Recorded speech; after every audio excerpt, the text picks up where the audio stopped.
Welcome, Honorable CS. You have 9 questions to respond to this morning, and therefore this is my guidance as far as time management is concerned. We are going to spend not more than 15 minutes per question so that we cover all the 9 questions before 1 p.m. The first question is question number 69 by the Honorable Senator from Murang'a County, Senator John Yutu. You may now proceed to ask the question. Thank you, Honorable Speaker. My questions to the CS is, A, why does the Kenya National Highways Authority, KENHA, use privately owned motor vehicles for patrol on highways? B, who owns these patrol vehicles and how are their services procured? And C, what plans does KENHA have to acquire its own patrol vehicles like other state corporations? Thank you, Mr. Speaker. Honorable CS, you may proceed to respond.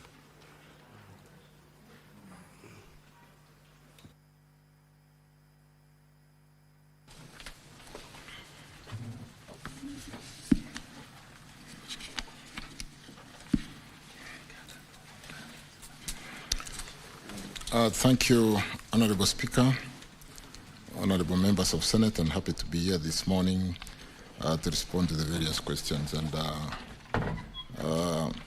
let me respond to the question by Senator for Tharaka-Nithi, Senator Mwenda. Sorry, is that? Honorable CS, you're responding to question number 69.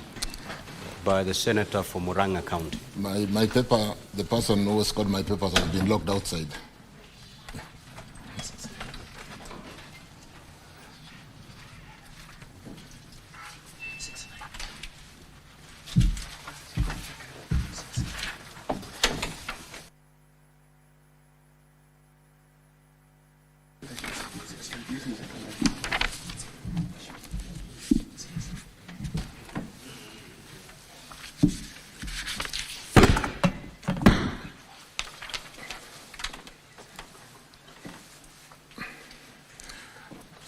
Sorry about that, Honorable Speaker, Honorable Joe Nyotu, a member, Senator from Murang'a County.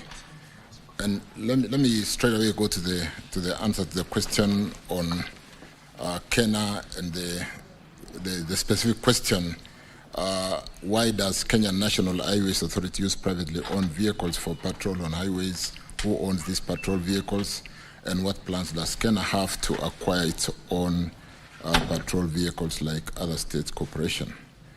Mr. Speaker, sir, I beg to respond. The Kenya National Highways Authority, KENHA, utilizes privately owned motor vehicles as it outsources road maintenance works through performance-based contracts. Under these contracts, Honorable Speaker, members, particularly on critical roads such as Thika Road and the Nairobi Southern Bypass. The scope includes regular road patrols to monitor compliance with traffic regulations, rapid response to include to incidences and breakdowns, protection of road infrastructure including street lighting and guardrails, immediate assistance on motorists in distress. The arrangements, Honorable Members, Speaker, ensures efficient maintenance while enhancing overall road safety. And on the patrol vehicles that are owned, the patrol vehicles are owned by performance-based contractors who are basically assigned the contracts on the performance-based contracts. In terms of maintenance contractors who are competitively procured in compliance with the Public Procurement and Assets Disposal Act 2015 through the open tender method. Honorable members, on the final question, the authority does not intend to procure its own patrol vehicles for maintenance work as it considers the BPC or the maintenance-based contract arrangements are more Thank you, Speaker. Thank you. Any supplementary questions, Honorable Newt? Thank you, Mr. Speaker. And I've listened and I had gone through the response by the CS. Just to seek clarity from the CS, Mr. Speaker, it's not very clear why, though Kenha outsources its road maintenance services, it's not very clear from the response why Kenha officers would use privately owned motor vehicles, because this is not a road maintenance. So, and was there any cost-benefit analysis done before this particular decision was made? Because, of course, government needs to save resources. Are we saving by using privately owned motor vehicles? Because my understanding is that there's a difference between road maintenance and patrol. The question, Honorable CS, was about the patrol vehicles. Because again, you realize that if sometimes motorists do not even know who is stopping them, because these are privately owned motor vehicles. So I think we may need to seek clarity on that. And I think that is the only question that I have. And it also touches on your response on C. Because we need to know, is the cost-benefit analysis, has it shown that we are better off, we'll save state resources through privately owned motor vehicles and not motor vehicles owned by the corporation? Thank you, Mr. Speaker. Honorable CS.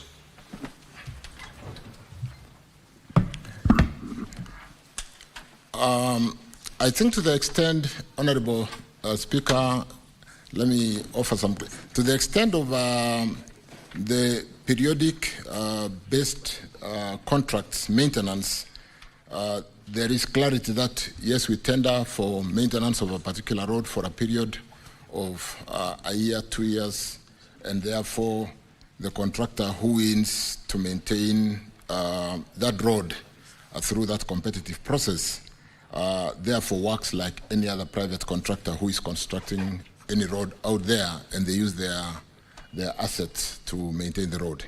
To the extent of the KENA staff inspecting the road and using their vehicle, that is an area where we need to get clarity, because Honorable Nyoto then would have a point to the extent that yes, we should be inspecting the roads using KENA vehicles, and yes, we have KENA vehicles to maintain the vehicles, to maintain the roads, or to inspect the roads for that matter.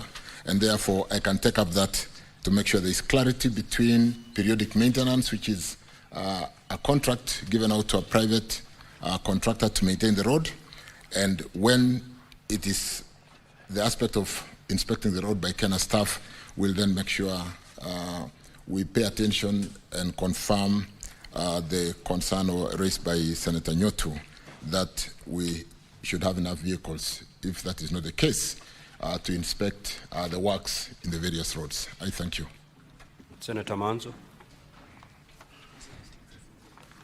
Yes, does it not have a security bearing, and Mr. CS, is it not better for you to work in conjunction with the police if you have to utilize private hired vehicles, and is it not a collusion between yourselves and the private people so that they can make money out of Kenya? Honorable CS, you may respond. I think we just, what I did indicate, Honorable Speaker, Honorable Members, to the extent of a periodic maintenance contract, is a private contract like any contractor. You don't expect them to use Kenya vehicles. But to the extent of supervising and inspecting the works on the various roads, the Kenya staff does not in any way come in contact with the road users to the extent of really wanting to be discreet, because they would just be inspecting the works done by the periodic maintenance contractor.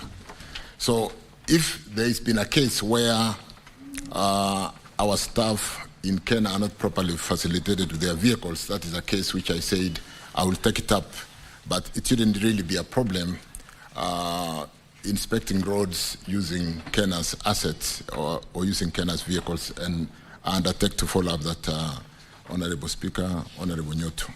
But to the extent of clarity, the periodic maintenance contract is a private contract which is done by the contractor who wins the maintenance contract for particular roads. But the concern raised by the Speaker, by Honorable Nyoto, I'll take up to the extent that there's a claim of lack of proper facilitation and staff could be inspecting the roads using their private vehicles. I thank you.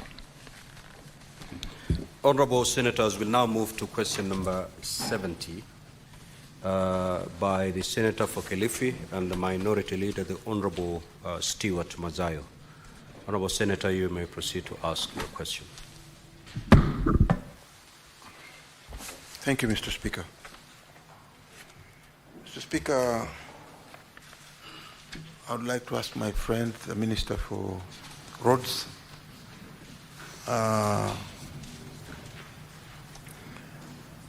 some 2-3 questions. Mr. Minister, when will the Mombasa Mtwapa Kilifi Road project, which is a key part of Northern Transit and Transport Corridor, be completed?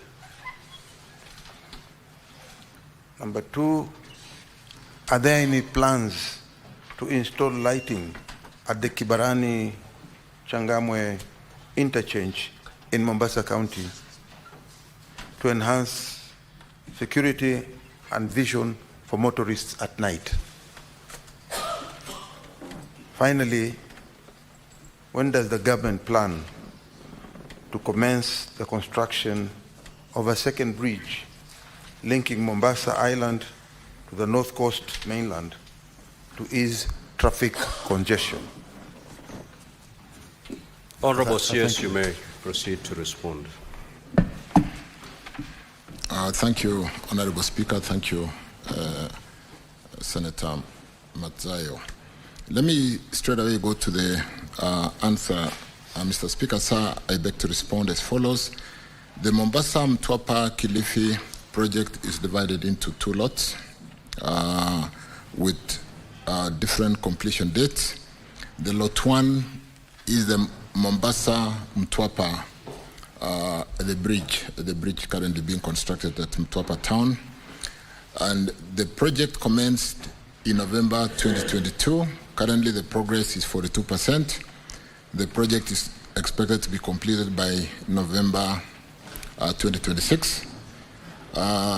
Because Senator comes from that region and he understands the challenges we faced with that very narrow corridor between Mombasa and Mtwapa, and the challenge of land compensation coupled with the bending bills, I want to confirm that we have sorted out the bending bills issue through the funds we raised through selling our 7 shillings for securitization by a bankruptcy remote SPV, and therefore we are fully compensated, or we are fully compensating the residents, the project affected persons on that corridor. The compensation could be going on, but all the money has been released to the National Land Commission, and therefore the slowed project, including compensating the contractor for the bending bills, has been sorted out, and we should see very good progress going forward. On the second lot, Honourable Speaker, lot 2 starts from Mtwapa, that bridge in Mtwapa, all the way through Kadzengo, Kilifi, and the project commenced in December 2021. Currently, the progress is 64%. The works are expected to be completed by March 2026. The project experienced a delay due to challenges with land compensation equally, and like I said, the issues of compensation is a story of yesterday. We have sorted out the bending bills issue, and National Land Commission is currently in the process of compensating the project affected persons, and we'll be able to even finish that corridor through Mtwapa town. The current contract includes the installation of street lights from Makupa roundabout to Chomvu interchange. Implementation is scheduled to commence in June 2025, which is just about now. And on the third question, the ministry through Kura is undertaking a PPP project for the second Nyali Bridge, which is still at preliminary stage. But let me hasten to basically say with the road infrastructure works going on in the coast region, we really need to finish that Nyali Bridge so that connectivity with the works that has been done in Mombasa, in Kwale and Kilifi can basically seamlessly connect that great city of Mombasa or the coast region. I thank you. Honorable Mazayo, if you have any supplementary questions, you may proceed to ask.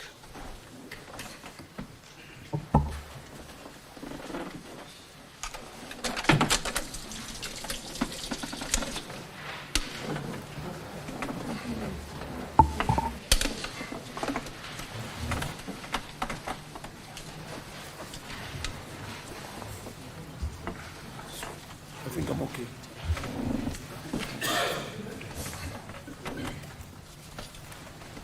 No, I think I'll leave. I think Senator Mazayo, do you have any supplementary question to ask? I felt I haven't organized myself. Okay, organize yourself as I give opportunity to your colleagues. We'll come back to you. Senator Faki. Asante Mheshimiwa Spika kwa kunipa fursa hii. Mheshimiwa Spika, kwa sababu za ujenzi wa barabara ya Mombasa Malindi, maeneo ya kutoka Kengeleni mpaka Mtwapa, kumekuwa na msongamano sana katika barabara hiyo.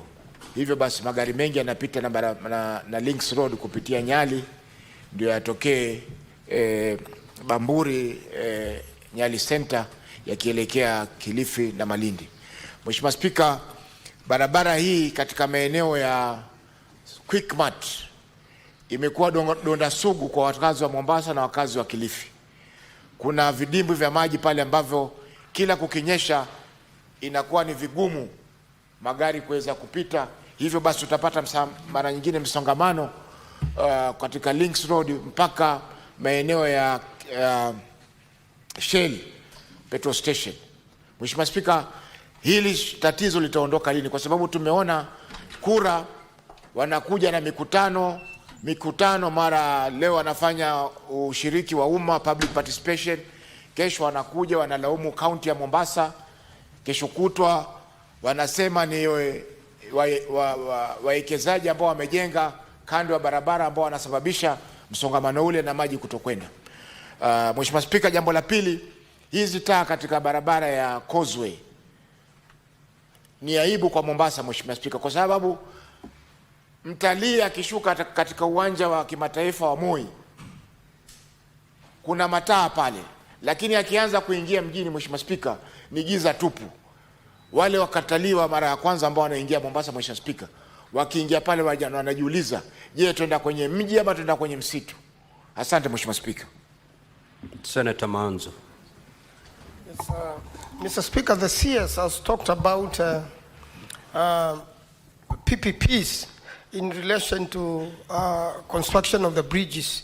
What are your statistical successes and the foreigner partners or whoever private partners willing to partner with you? What are the success statistics you have of successful PPPs in your ministry, especially in relation to the bridges? Honorable CS, you may respond.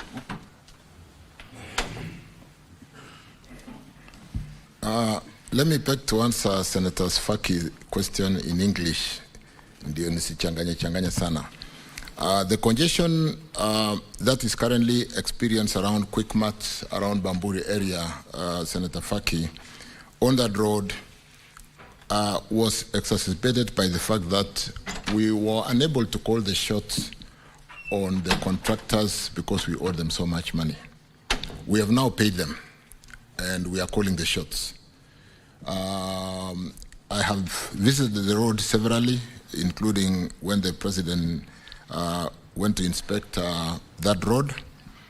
To the extent that just around Bamburi Nature Trail there, the corridor has been very congested, and to the extent that the slip roads could not even be done because we needed to compensate for the corridor to move the wall out after compensating the project affected for Eastmen, project affected persons by Eastmen.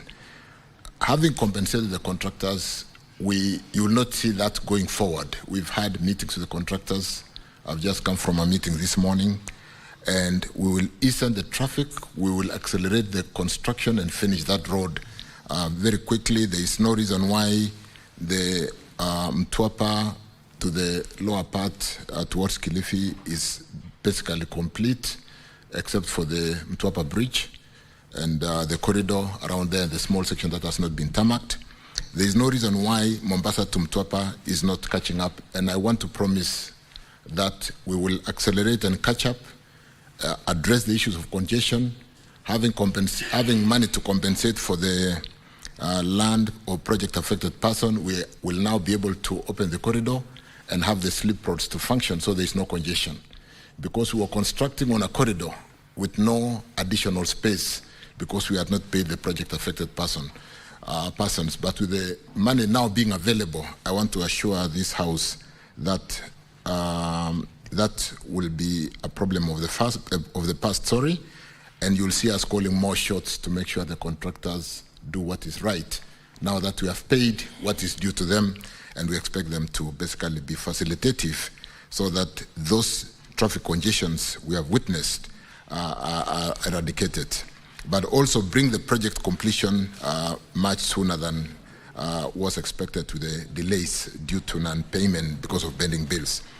On the causeway, I was in a meeting not very long ago between the contractor Victoria Construction Company, who is on that section,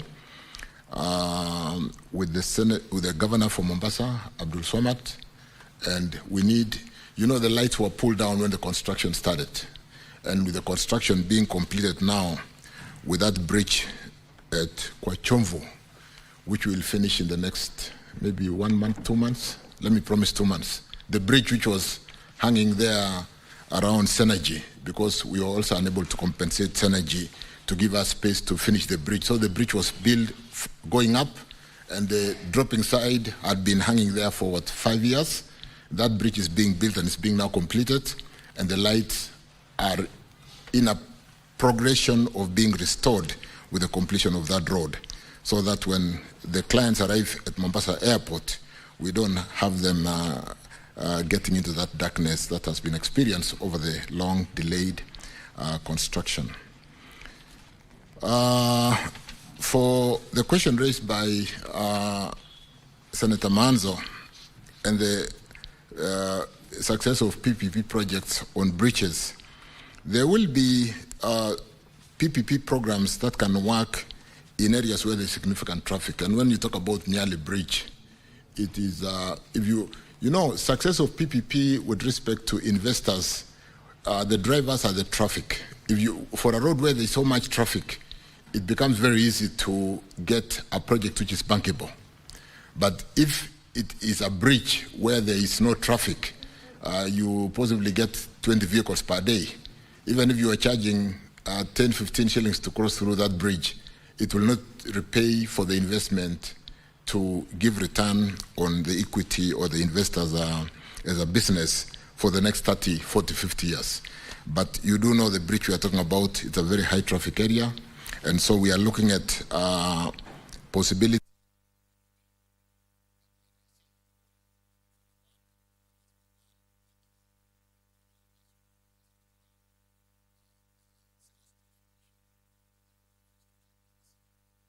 we succeed on PPP or we don't. We need to open up this bridge through PPP or through GOK funding.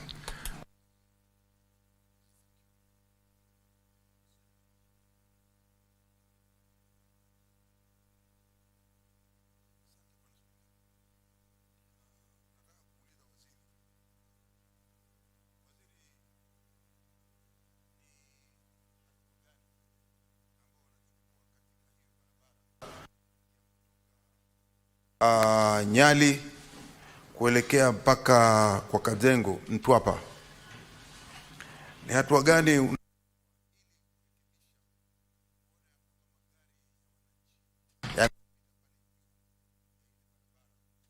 hayaharibiki? Kwa sababu ile barabara ni mbovu sana. Tunachukua kutoka Nyali pale Kenya Revenue College mpaka kwa Kazengo,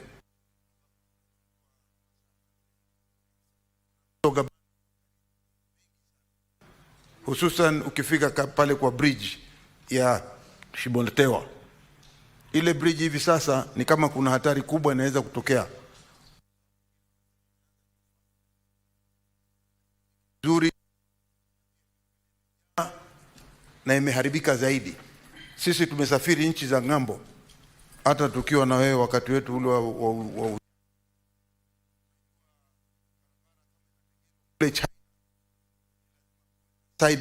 side road, ile barabara ya kando ambayo inasaidia ile barabara ambayo inajengwa.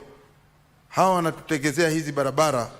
Je, wizara yako inachukua hatua gani hivi sasa kuona ya kwamba zile barabara zinatengezwa kando ya barabara ile ambayo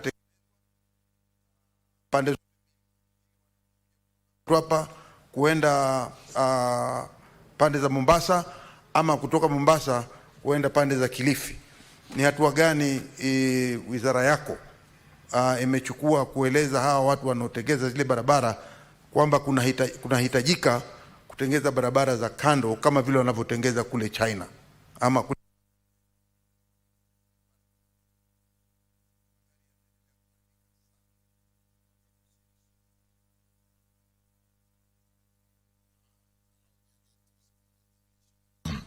Speaker, kwamba the Mtwapa Bridge, which I touched on,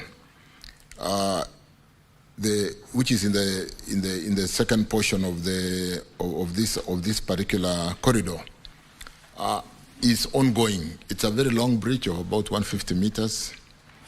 The current bridge is a bit compromised. Ukiona kwa umbali unaona imeregea. There's a problem. I know what the senator is talking about. I've been there a few times. And like I said, Honorable Speaker, members, we have compensated the contractor on that road for bending bills. We have compensated the land affected persons, the project affected person within Mtwapa town, so that we are now able to connect the second section which is complete to the Mombasa side over the bit of compromise bridge. But I am confirming, Honorable Speaker, Honorable members, that we are accelerating the completion of this bridge. Now that we've got financing on this particular road, we've paid for project affected persons on that corridor about 2 billion. Which is currently in progress. We've released the full funding to the National Land Commission, and compensation is going on as we speak. Shida ni kwamba when a project takes too long, you try to compensate, you find that the people who were initially in the list, there is succession issues and so on and so forth. But the full funding as we speak now is with National Land Commission, and the contractor knows that that challenge has been basically removed. Like I said, we have also compensated the contractor to work to the extent of 40%. The challenge, so to the extent of really accelerating the project, we want to quickly finish that particular corridor and ensure that road is motorable and the vehicles are not getting spoiled in that difficult section that Mheshimiwa Manso talked about. With respect to the service roads, sometimes as a developing economy, it becomes very difficult to buy land from land users, possibly demolish houses which have been built very close to the road to build a service road. So it's a case of really economics. Do we compensate to build temporary roads while we are building the roads? Where there is a corridor, yes. Where there is no corridor, it becomes a bit of a challenge. But allow me for the programs running in Mombasa with the expedited payments or the instant payments to accelerate the connector between the Mombasa side and the Kilifi side through this Mtwapa bridge very quickly, and ensure that we do remove that challenge in a very short time. Because the challenge for a long time was the bending bills and the very slow work that was whatever. With respect to slip roads, which have also been designed, and I will seek to have possibly a more closer meeting with the senator to show him the design. There are slip roads around through Mtwapa town.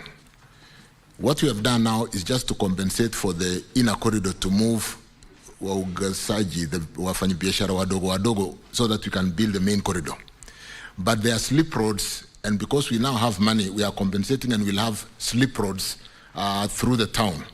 The challenge was, because we were not able to compensate them, you would not actually know that they are slip roads. But when you see the designs, we've designed with slip roads, rather service roads along the main corridor. So we've compensated earlier on through exchequer release some 73 million shillings to get access to build the main corridor.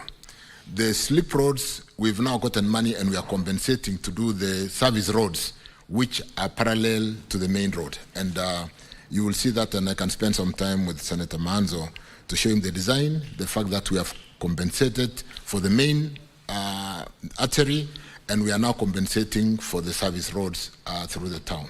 I thank you. Senator Faki, you certainly cannot raise a point of order again as a CS. What is your intervention?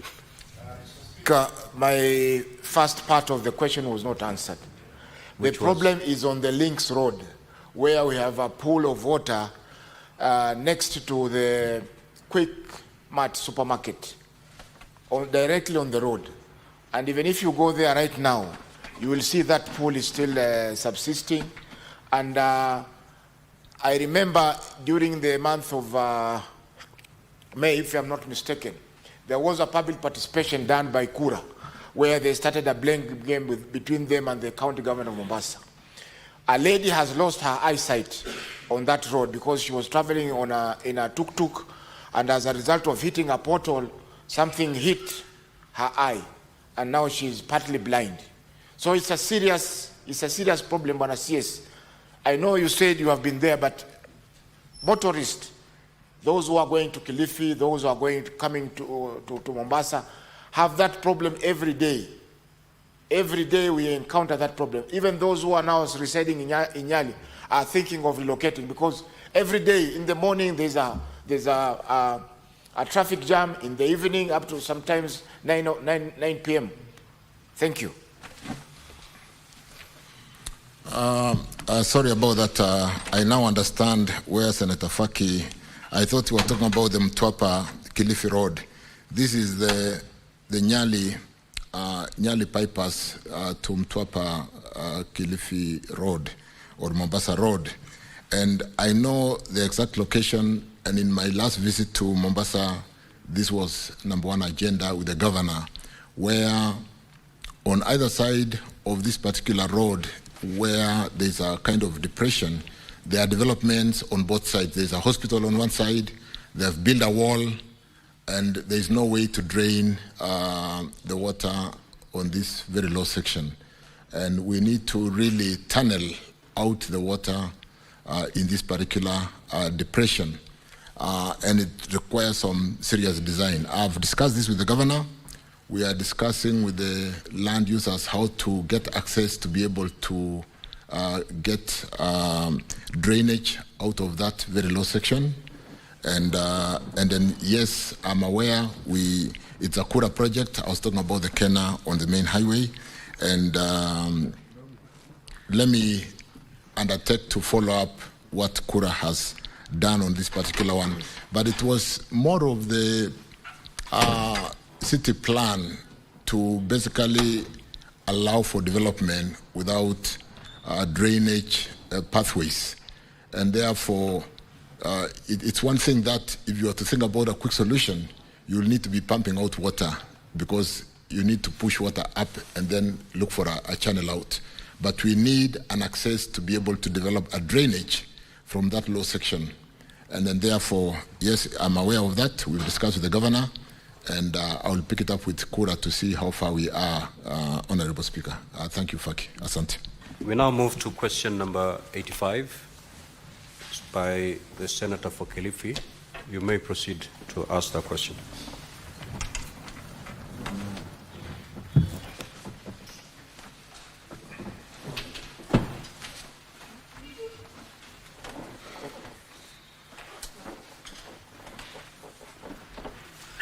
Senator Mazayo, question number 85 is yours. Yes, that's right. Do you want us to defy it? No. Then proceed to ask.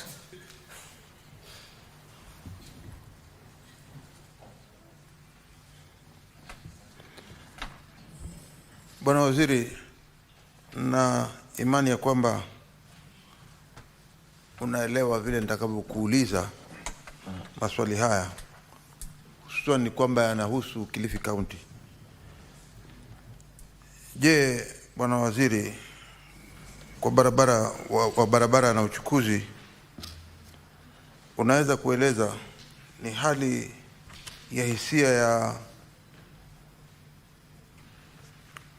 ile hali ya hisia ya upanuzi wa uwanja wa ndege wa kimataifa wa Malindi?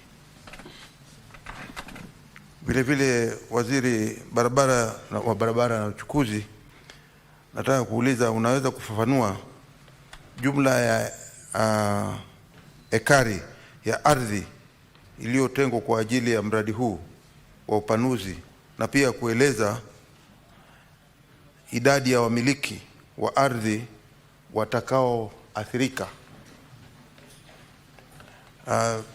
Vile vile, Waziri, nataka kukuuliza, je, serikali imeweka mikakati ipi kuhakikisha kwamba wamiliki wa ardhi watakaoathirika na upanuzi huu wanalipwa fidia kwa haki? Na je, unaweza kutupea kwa kimya idadi ya wamiliki wa ardhi waliokwisha lipwa fidia hadi sasa pamoja na kiasi walicholipwa? Mwisho, Bwana Waziri, je, serikali imechukua hatua gani kuhakikisha mchakato wa ulipaji wa fidia?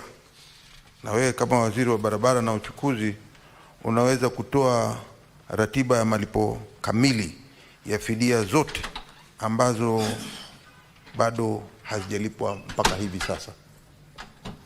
Honorable CS, you may proceed to respond.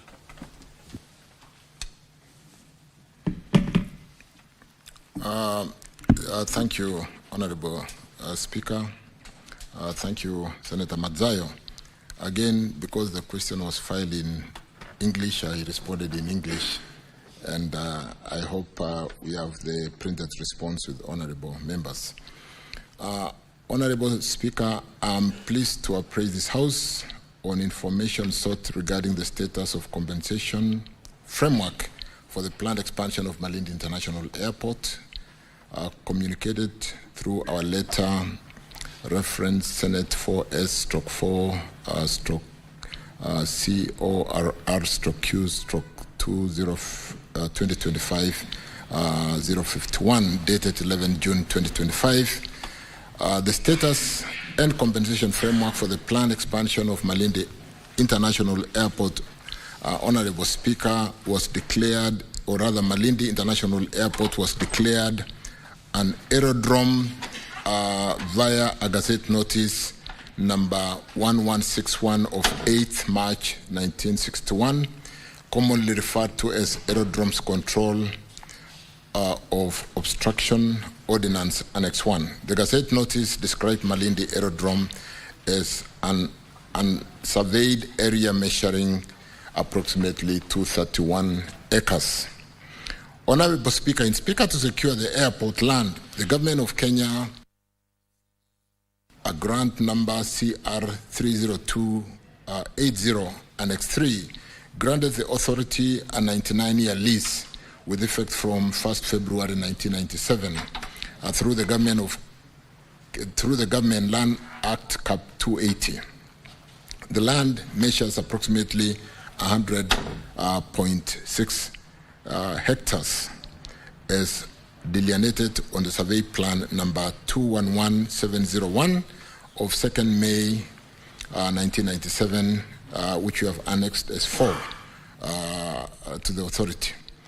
This conferred a land reference number of 10688 to Malindi International Airport. Honorable Speaker, pursuant to the proposal of the master plan for Malindi Airport, Annex 2, and undertaken by an airport consultant, Sofrifia, the authority in 2017 initiated land acquisition process, phase 1 for expansion of the airport through the National Land Commission, through a Gazette Notice 3390/2017 of 2017. The acquisition process was undertaken to completion. Valuation done by National Land Commission and the project affected persons issued with awards in respect of improvements on the land and disturbance allowance to fully compensate them for that purpose. The project affected persons were compensated excluding the value of the land. The compensation amount was assessed at Kenya shillings 424,205,901 with a total of 155 project affected persons. Honorable Speaker, some of the PUBs filed an adverse possession suits before the Environment and Land Court claiming to be declared the rightful owners of the affected parcel. The cases were, however, dismissed. The PUBs and other claimants then moved to the Land Acquisition Tribunal through various appeals. Honorable Speaker, on 8th February 2024, the Tribunal issued a consent order directing the National Land Commission intention to acquire, conduct joint inspection to determine land ownership and issue awards to the project affected person. Pursuant to this court order, honorable members, the Commission regazetted intention to compulsorily acquire land for expansion of Malindi International Airport and inquiries into the claim through Gazette Notice Corrigenda number 2584 of 13 February 2025. Honorable Speaker, the inquiries into the claims were conducted over a period of 3 days between 25th March 2025 and 27th March 2025 at the DCC's office in Malindi. A total of 15 land parcels with a combined acreage of 19.8936 hectares were listed in the Gazette Notice.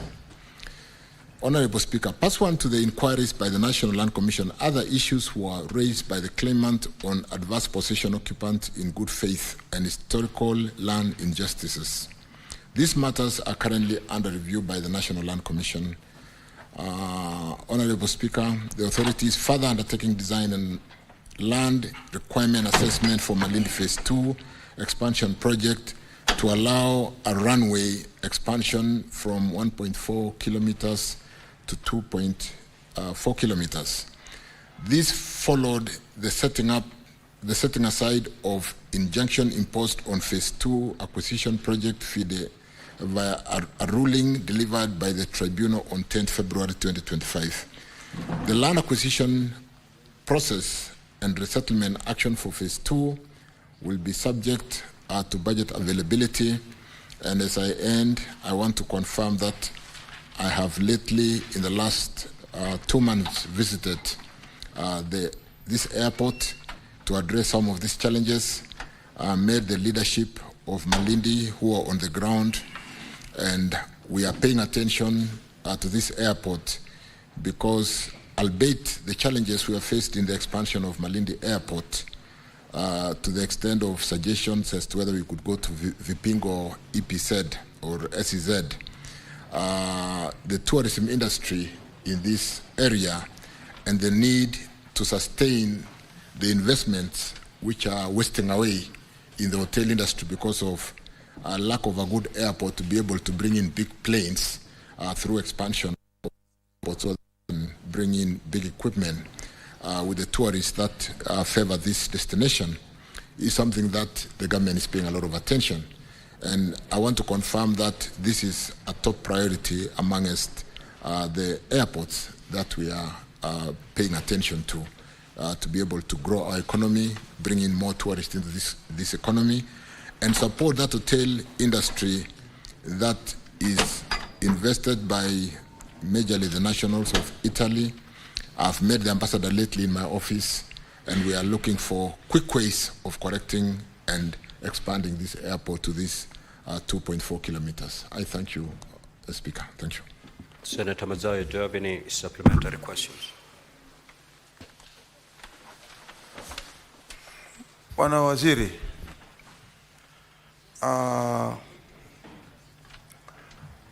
nilikuwa nataka kuuliza kwamba uwanja huu wa ndege wa Malindi ni uwanja wa zamani sana. Hata ulikuwa zamani kabla hata Kisumu Airport haijatengenezwa. Lakini kitu cha kushangaza ni kwamba mpaka hivi sasa ukisikia inaitwa Malindi International Airport, hata wewe mwenyewe unajua, ukija kule kama kwa holiday ama weekend, unapata ya kwamba kiwanja kile hakiko katika status ya Malindi International. Na haya yote yameletwa na kwamba wizara yako imesusia ama imekataa ama haifanyi juhudi zozote kuona ya kwamba wale wawekezaji, kuna wawekezaji kama kina Flavio Biatore ambao walikuwa wako tayari kupanua hicho kiwanja katika mipango ama mikadirio ya wewe ya wizara yako na wale walioko tayari kutoka Italy kupanua kile kiwanja. Nataka kujua ni kwa sababu gani wizara yako kufikia hivi sasa imeweza kukataa hawa wawekezaji kupanua hichi kiwanja. Na vile vile nataka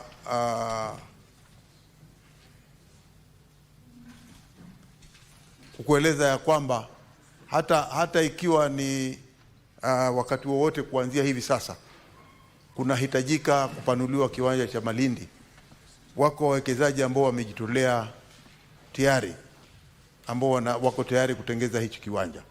Mmoja wao ikiwa ni yule ambaye nimekueleza hivi sasa, ambaye wako tayari kutengeza hicho kiwanja kukifanya kiwe kiwanja cha kimataifa.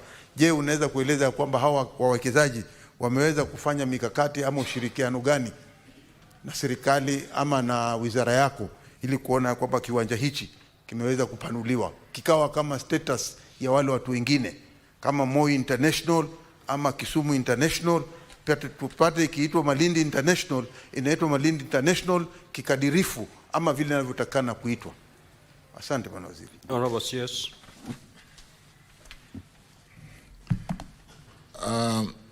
I think in my supplementary answer I touched on the supplementary question being asked by Honorable Matsayo, and I confirm and agree that what Mheshimiwa Matsayo is true.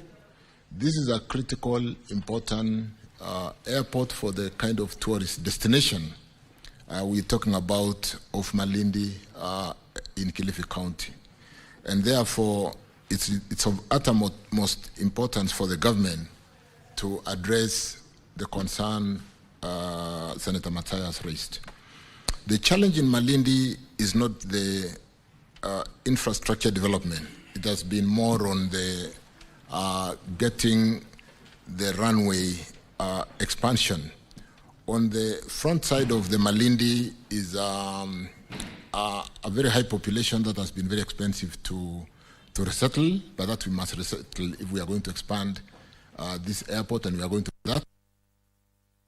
The other challenge is a road on the other side where the airport would cut through the road, the Mombasa Malindi road. And so we're paying a lot of attention We rely on tourists as a major GDP contributor into our economy. I think, Honorable CS, the question was, there are investors, private investors, who are willing to put their money in the expansion of Malindi Airport, but your ministry seems not to be in sync with these investors. What is the problem? That's what the Honorable Senator has just asked. And the straight answer, which maybe I'm not coming out very clear, is the project affected persons. What investors will not do is to do land compensation. And we do not wish to basically concession the 1.4 kilometers. We want to expand to 2.4 kilometers.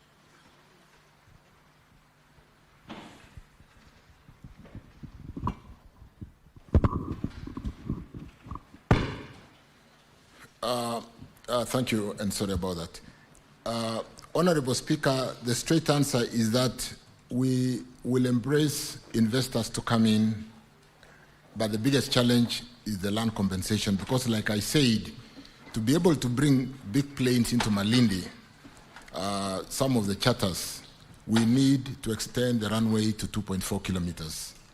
And that is the primary challenge. If we were to concession the airport and give away to an investor to rebuild Malindi Airport at the current 1.4 kilometers, we will not have corrected the challenge. We need to expand the runway to be able to land the big planes. So the priority which is top on my desk is to do the land compensation, and I think we've done significantly. We are doing significantly well. Like I said, I just visited that airport not very long ago, I think in the last 3 months, and I met the leadership on the ground, and the aim of the visit was to address the question of expansion of the runway, so that putting up a modern building is not a big challenge. Recarpeting that second runway in state of disrepair is not a big challenge, but we need to get it to 2.4 kilometers. And therefore the big challenge to bring investors is more of the land acquisition and paying the project affected persons so that we can expand and bring the big planes, which today would land in Mombasa and transport the tourists by road. So allow me, honorable members, to basically refocus the land compensation, the acquisition, and therefore the expansion of the runway. I thank you. We shall now move to question number 93. We have spent 22 minutes on this question, and we had allocated only 15 minutes. We have 6 more questions to go. Proceed, Senator Sifuna. Mr. Speaker, Proceed, Senator Sifuna, so that we make use of the limited time. I think, Honorable Chair. Let's proceed. Proceed, Senator Sifuna. Proceed. Thank you, Honorable Chair. Senator Fernande, please take your seat. You're scheduled. I'll call you.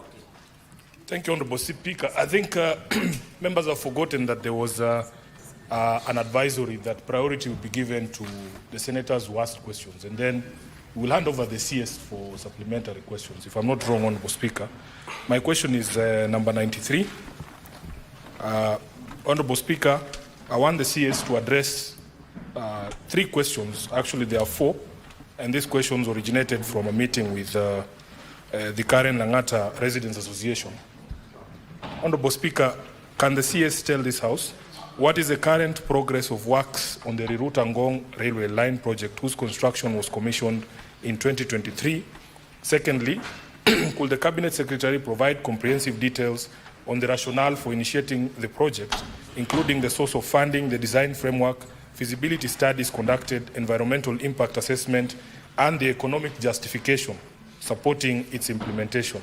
Thirdly, could the Cabinet Secretary provide a financial and cost-benefit comparison between the proposed Riruta Ngong railway line and the alternative option of dualling the Bomas Rongai to Kiserian section of Magadi Road and the Ngong Karen section of Ngong Road? And finally, Honorable Speaker, what is the current status of compulsory land acquisition by government for the Riruta Ngong railway line project, and how will the associated land acquisition cost affect the overall project budget and implementation timelines? I thank you, Honorable Speaker. You may proceed, Honorable CS.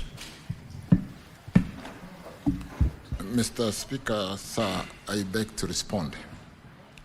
The transport sector is recognized as a key pillar and a critical enabler in achieving Vision 2030 long-term development strategy and the bottom-up economic transformation agenda. Development of efficient transport system, honorable members, in rural and urban areas is therefore key factor in supporting the country's development strategies. I wish to indicate that for this particular project, the source of funding for the project is purely the government of Kenya. The government, through the Kenya Railways Corporation, conducted a feasibility study that resulted in the development of Nairobi Commuter Master Plan 2019. The master plan identified key commuter line corridors for development and modernization within Nairobi metropolitan area. The key identified corridors forming the core network are Kikuyu Limuru, which is currently existing under the meter gauge railway, Riruta Thika, which also exists today with the meter gauge railway, Lukenya, Kitengela, Konza, also existing, Jomo Kenyatta International Airport, which is proposed, Embakasi Village, which is existing, and Riruta Ngong under implementation from Riruta to Ngong. Riruta Ngong commuter line, which will be linked to the revitalized Nairobi railway station, is also one of the commuter lines identified as critical transport infrastructure under the prioritized integrated transport system for the congestion of Nairobi metropolitan area. The rationale, honorable members, behind preference of the commuter rail over land transport is that commuter rail is for mass transport, and therefore the carbon footprint is what we all desire today. And where one commuter train carries about 6,600 passengers, both standing and sitting, which is equivalent, honorable members, to about 460 14-seater matatus. And that is one way of decongesting our city. I have just indicated where you can get that master plan, and in today's time of technology, if you go to that site, you'll be able to see the master plan. I wish to indicate, honorable members, that for this particular project, the source of funding, like I've said, is purely the government of Kenya.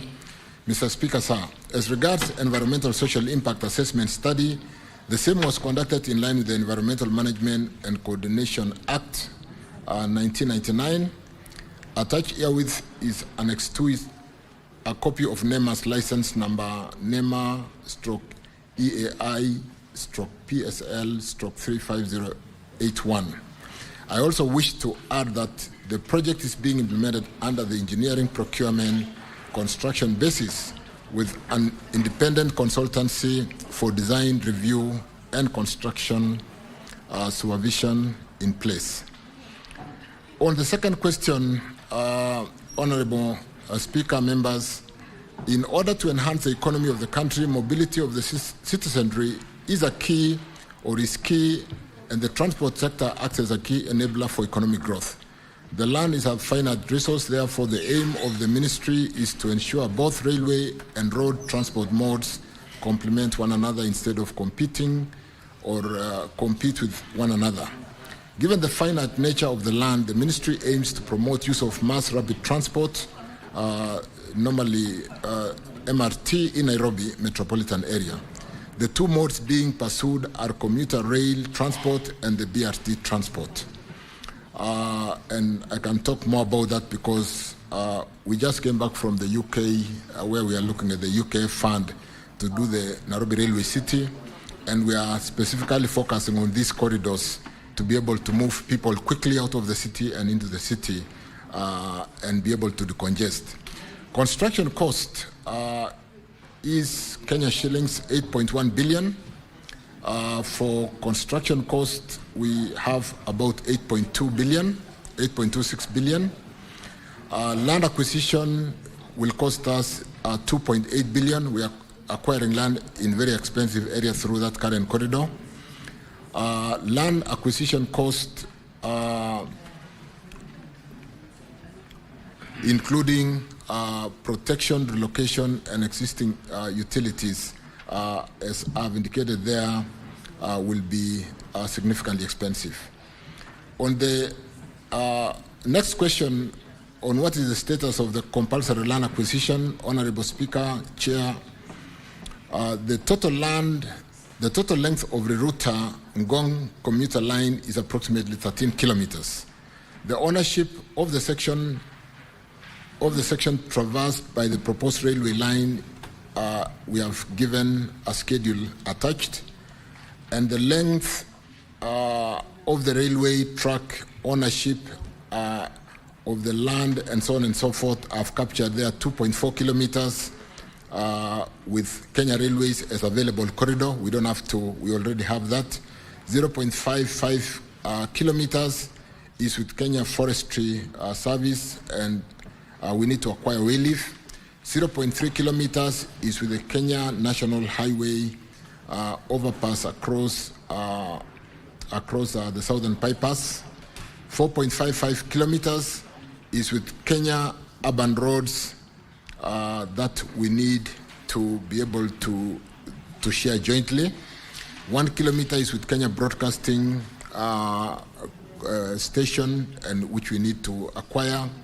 0.9 kilometers is with the National Academy, National Police Academy, and which we need to then acquire. Fortunately, that is intergovernment. 2.1 is with the Vet Farm Department, and 1.35 kilometers is private acquisition or land acquisition process, which is ongoing by the National Land Commission. And that some gazettement has been done, Gazette number 7418, the Kenya Gazette volume CXX V11 number 119 dated 5th June 2025 for inquiry. You can see, Honorable Sifuna, that is fairly current and some work is being done.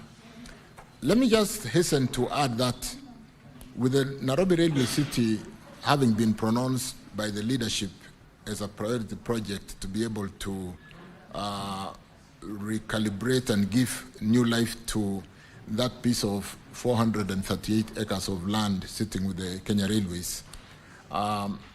We do not only wish to build the new railway terminus, we will update or upgrade the platforms for all these lines to come in and out of the city. We will build a public realm for the people arriving at a capacity of 30,000 persons per hour. And to a very good extent, therefore, if we did the Nairobi Railway City alone without doing all the lines that I've talked about into Kikuyu, Ruiru Thika, Lukenya, Jomo Kenyatta, and Bakasi Village, to be able to bring in people in and out quickly, it will not be. So we do not wish to do a stranded investment in upgrading the Nairobi Railway City without doing the supporting BRT and the commuter rail. And therefore, we are taking all this as a package. And therefore, the project that we are talking about through the Ruta, which already has a contractor on the ground, I think CRBC, is one project which is already taken off. And we are going to pay attention to make sure that we decongest the city, we move people out of the city for residents out there, and be able to expand the economy, as it were, by moving people in and out very quickly. I thank you, Honorable Speaker. Thank you, CS. Senator Sifuna, do you have a supplementary question? Do you want Yes, to in ask fact- both of them now? Yes, in fact, Honorable Speaker, I do have. Yes. The Cabinet Secretary has given me a 2019 report, but I was meant to believe that there was another report funded by the World Bank in 2017, a consultant funded by the World Bank that actually ranked this Gongri-Ruta line as the least priority in terms of construction of railways in this city. Honorable Speaker, I have a few issues. You know, I have publicly said that this is one of the few CSs, if not the only CS that I have respect for, because he takes his work seriously. But I can see here in his response, he has made an allegation here that one commuter train is supposed to carry 6,600 passengers, and that is an advantage over road construction. Honorable Speaker, in this same report of his, at paragraph 39, your report, Honorable CS, talks of 1,200 passengers per train. I don't know where you got your number of 6,600 passengers. And wouldn't you agree with me, Honorable Speaker, that it is not just about passengers? So the CS is telling us that 6,600 passengers is equivalent to 460 14-seater matatus. But you and me know 14-seater matatus, 460 of them, employing 2 people each. There are other benefits of having these matatus on the road. It is not just about, the numbers that you're able to transport in one vehicle. But let's go to the answer on the comparison of the cost construction of the road vis-a-vis the rail. Honorable Speaker, there's a schedule that he has given here. So apparently the government prefers spending a total of 9.5 billion Kenya shillings to do 13 kilometers of railway from Ngong to Riruta, as opposed to dualing Bomas to Kiserian, which is a total distance of almost 24 kilometers at a cost of 10.9 billion. Waziri, explain to me as if I was a child. Honestly, if you wanted to decongest Nairobi, you want to open up the city, reduce the pressure on land. We know we have more land in Kiserian than we have here in Nairobi. What is the rationale of spending 9.5 billion to do 13 kilometers of railway, and yet you could use 10.9 to do 24 kilometers of road, dual carriageway from Bomas to Kiserian? So if you can answer those 2 questions, Honorable Speaker, and also touch on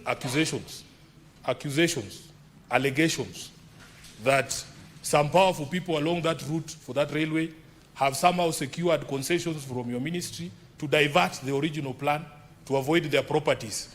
But those who are not powerful enough, Honorable Speaker, they are not being heard at all by the ministry. I thank you. CS, could you respond to those questions?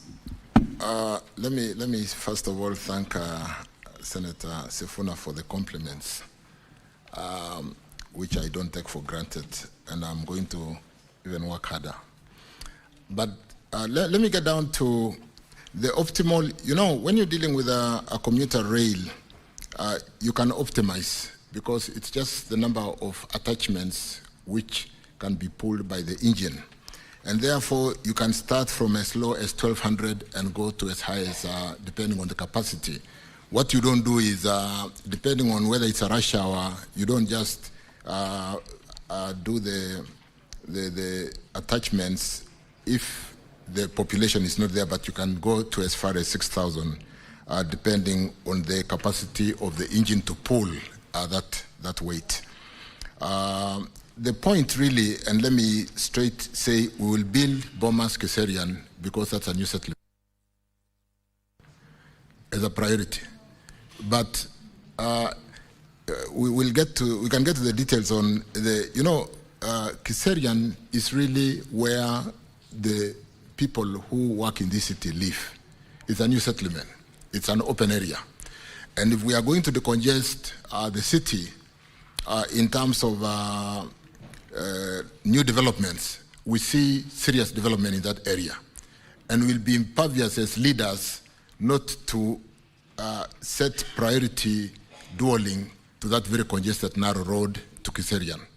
So I want to confirm that there are works in progress, dualing to be able to decongest people trying to reside in the very small spaces around the city of Bomas Kiserian is a must-do and an urgent project that we must undertake. And well, because it's a supplementary, I don't have the details, but I can tell you this is a priority road for dwelling. But equally, leaders, when you then see the optimized pull from the commuter rail to the road, Matatu, and the congestion that we have, including the BRT, to be able to do the intercity with the understanding that because our city was not planned with a railway or commuter railway, it is very easy for us to have the commuter planned along the Nairobi Railway City.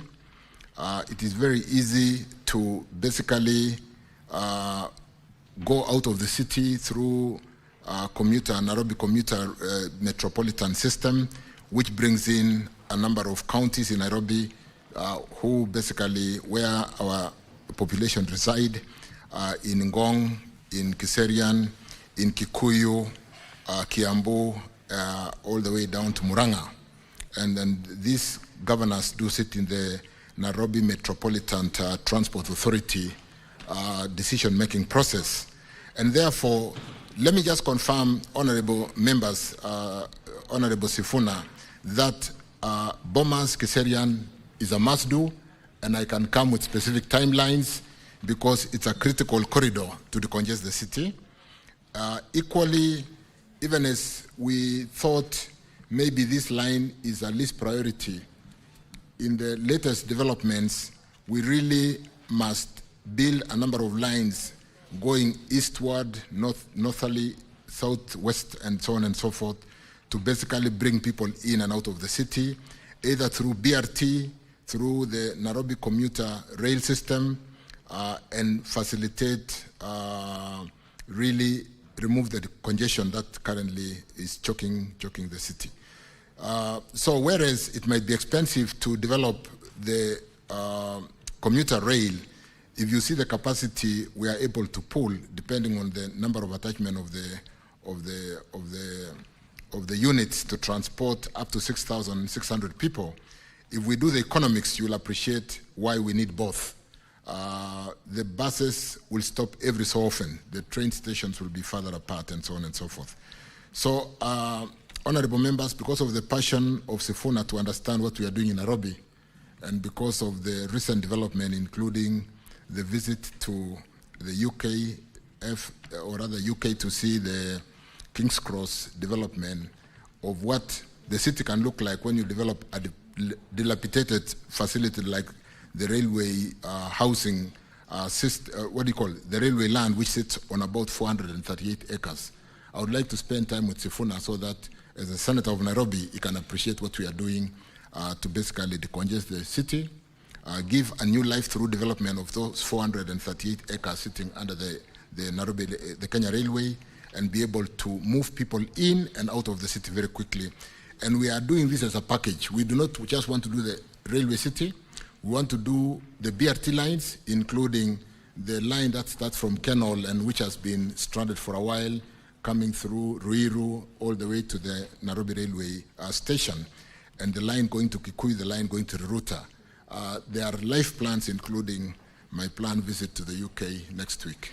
I thank you. Thank you, Honorable CS. I think we have exhausted the time that was allocated by Speaker.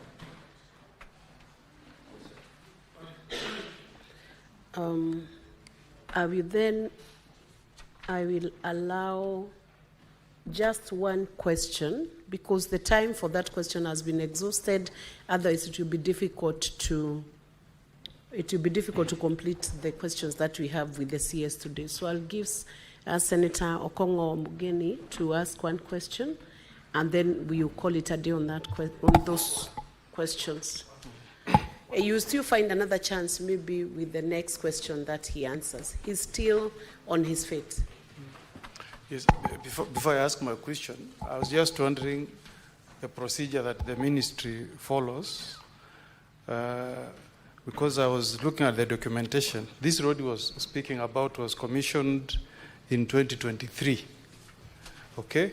but the environmental impact assessment license was issued on 19th September 2024.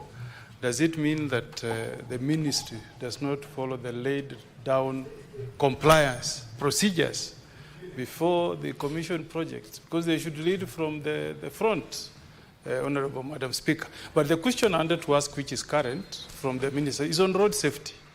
CS, that Senator last which week, question do you want him to answer? that's the one I'm asking. That was just an observation. Okay. Last week, Waziri, we had a bad accident, and I think we neighbor each other.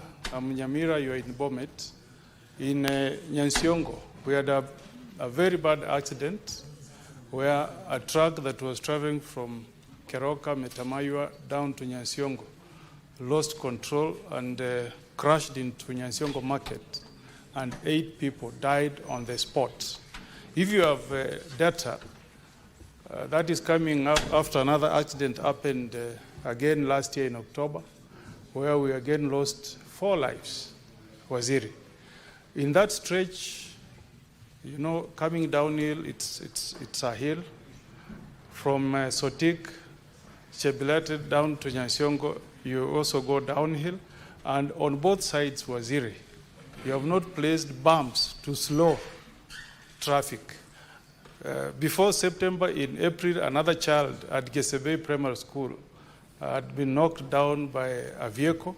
Again, we raised these complaints. I raised the same issue before your predecessor, Murkomen, but nothing has been done so far. How long does it take, Waziri, to just place bumps on the roads for purposes of ensuring that there is safety on the road users, the people who are using markets, etc.? Can we get any assurance from you that you will take note of these concerns and move with urgency and place bumps on that stretch of the road? And also whether there is a possibility of putting a climbing lane on that spot, because we don't want to keep on losing lives. We are also part of Kenya, people from Nyamira. Waziri. Well, thank you, Senator Okongo Mugeni. Before I invite the CS, I will only allow that question based on the fact that it has serious fatalities because of the accidents. Otherwise, I want to remind the senators that the questions must be connected to the principal question that the CS is responding to, so that he's able to effectively answer. So I'll ask the CS to respond to the same. Thank you, Senator Okongo Mugeni, on those 2 questions. One clarification on the procedure on how we could be building a road without an environmental certificate because of those 2 dates. But like the speaker assisted me to answer that question, allow me to check exactly what happened and how we could actually start construction ahead of getting a certificate, which is a prerequisite in the order of, because really it's a requirement that an environmental study has been done. NEMA has issued certification. If it was being funded, the funding will not be so allow me to basically check on whether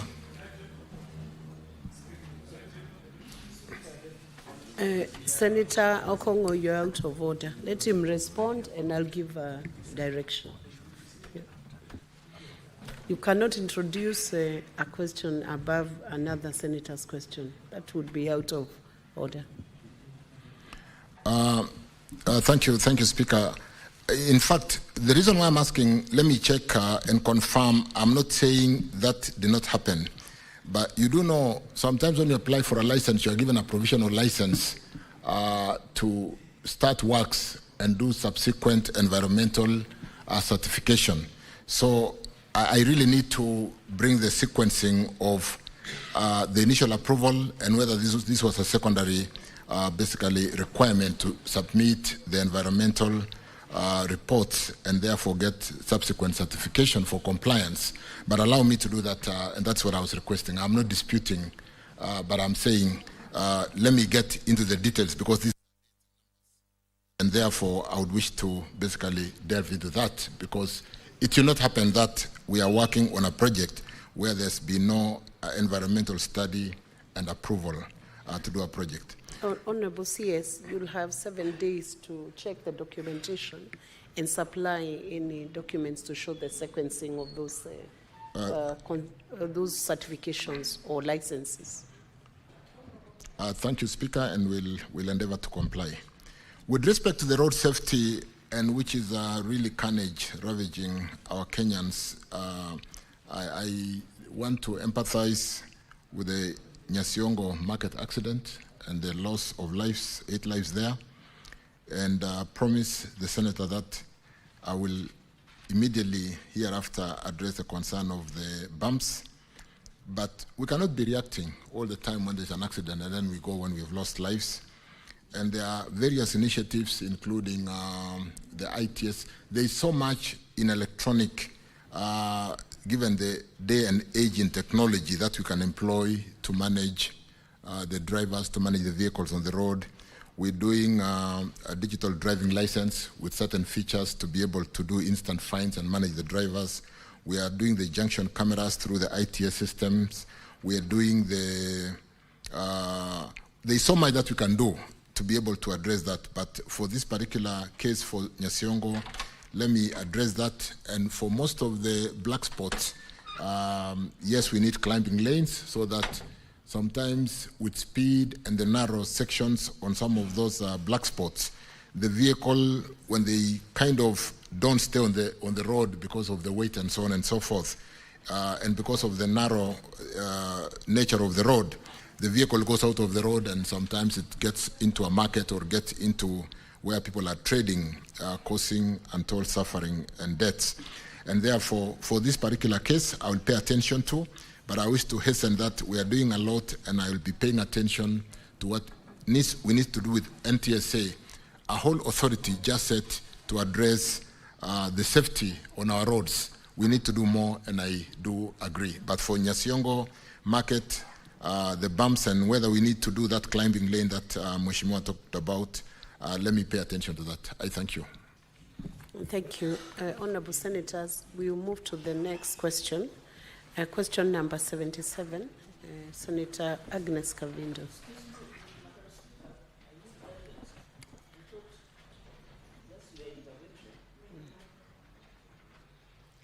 What guidance do you need, Senator? And Senator Chirchir, when you need guidance, you first wait for the Speaker to give you permission to address the Chair. You cannot take over from Agnes before you're allowed by the Speaker. Senator Agnes, resume your seat. Let me hear the guidance Senator Chirchir needs. Please give him the mic. Madam Speaker, I understood when Senator Sifuna was given indulgence to go ahead of me in the sequencing of the order paper, unless order paper does not guide the House, because in the sequencing of the order paper, I was immediately after Senator Stewart Madzayo. The Speaker requested the indulgence of Senator Sifuna. Then it should have come back to me because as per the sequencing of the order paper, I thought we are following order paper, Madam Speaker. Okay, let me... Can I be allowed because I have other engagements, Madam Speaker? Resume your seat. I respond to that. Senator Agnes Kavindu has approached the Speaker. She's indisposed. She needs to seek medical treatment, so I've used the discretion of the Speaker to let her question be answered, and then your question will be next. We'll go back to sequencing. Your seat. Senator Chirchir, I have given the direction. Resume your seat. Resume your seat. No. I've already exercised the discretion and given you explanation on that discretion. I have told you I reordered.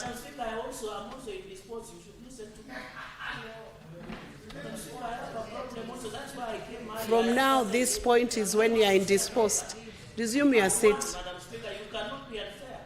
So resume your seat. You are out of order, and I wish to caution you. Senator Chirchir, I wish to caution you now. You are out of order. Resume your seat.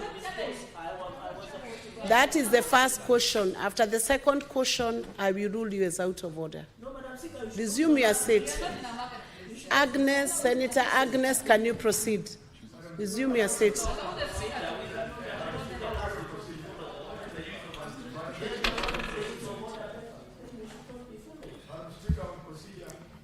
Thank you. Senator Halwale, allow Senator Agnes to proceed. I will listen to point of procedure after Senator Agnes has. I have given you the direction, Senator Halwale. Proceed, Senator Agnes. Thank you, Madam Speaker.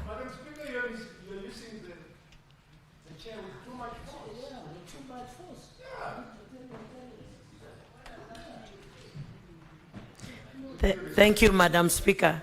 I would like the CS to, I want to ask the CS my question. A, what are the reasons for the delay in completion of the Kakuku-Ekalakala-Matu Road in Machakos County? And what is the current status and projected timelines for its completion? B,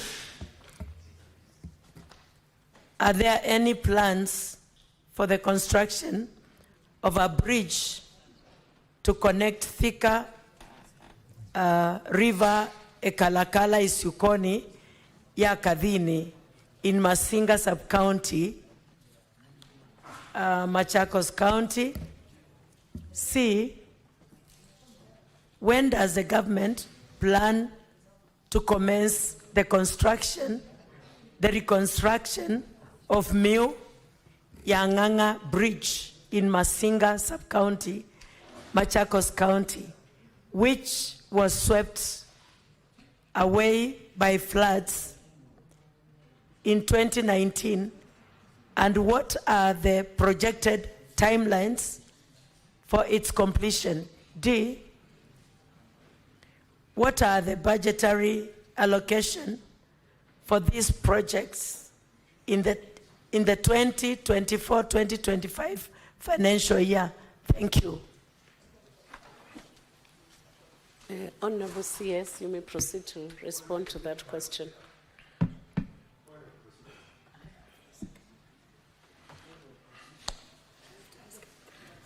Just wait now.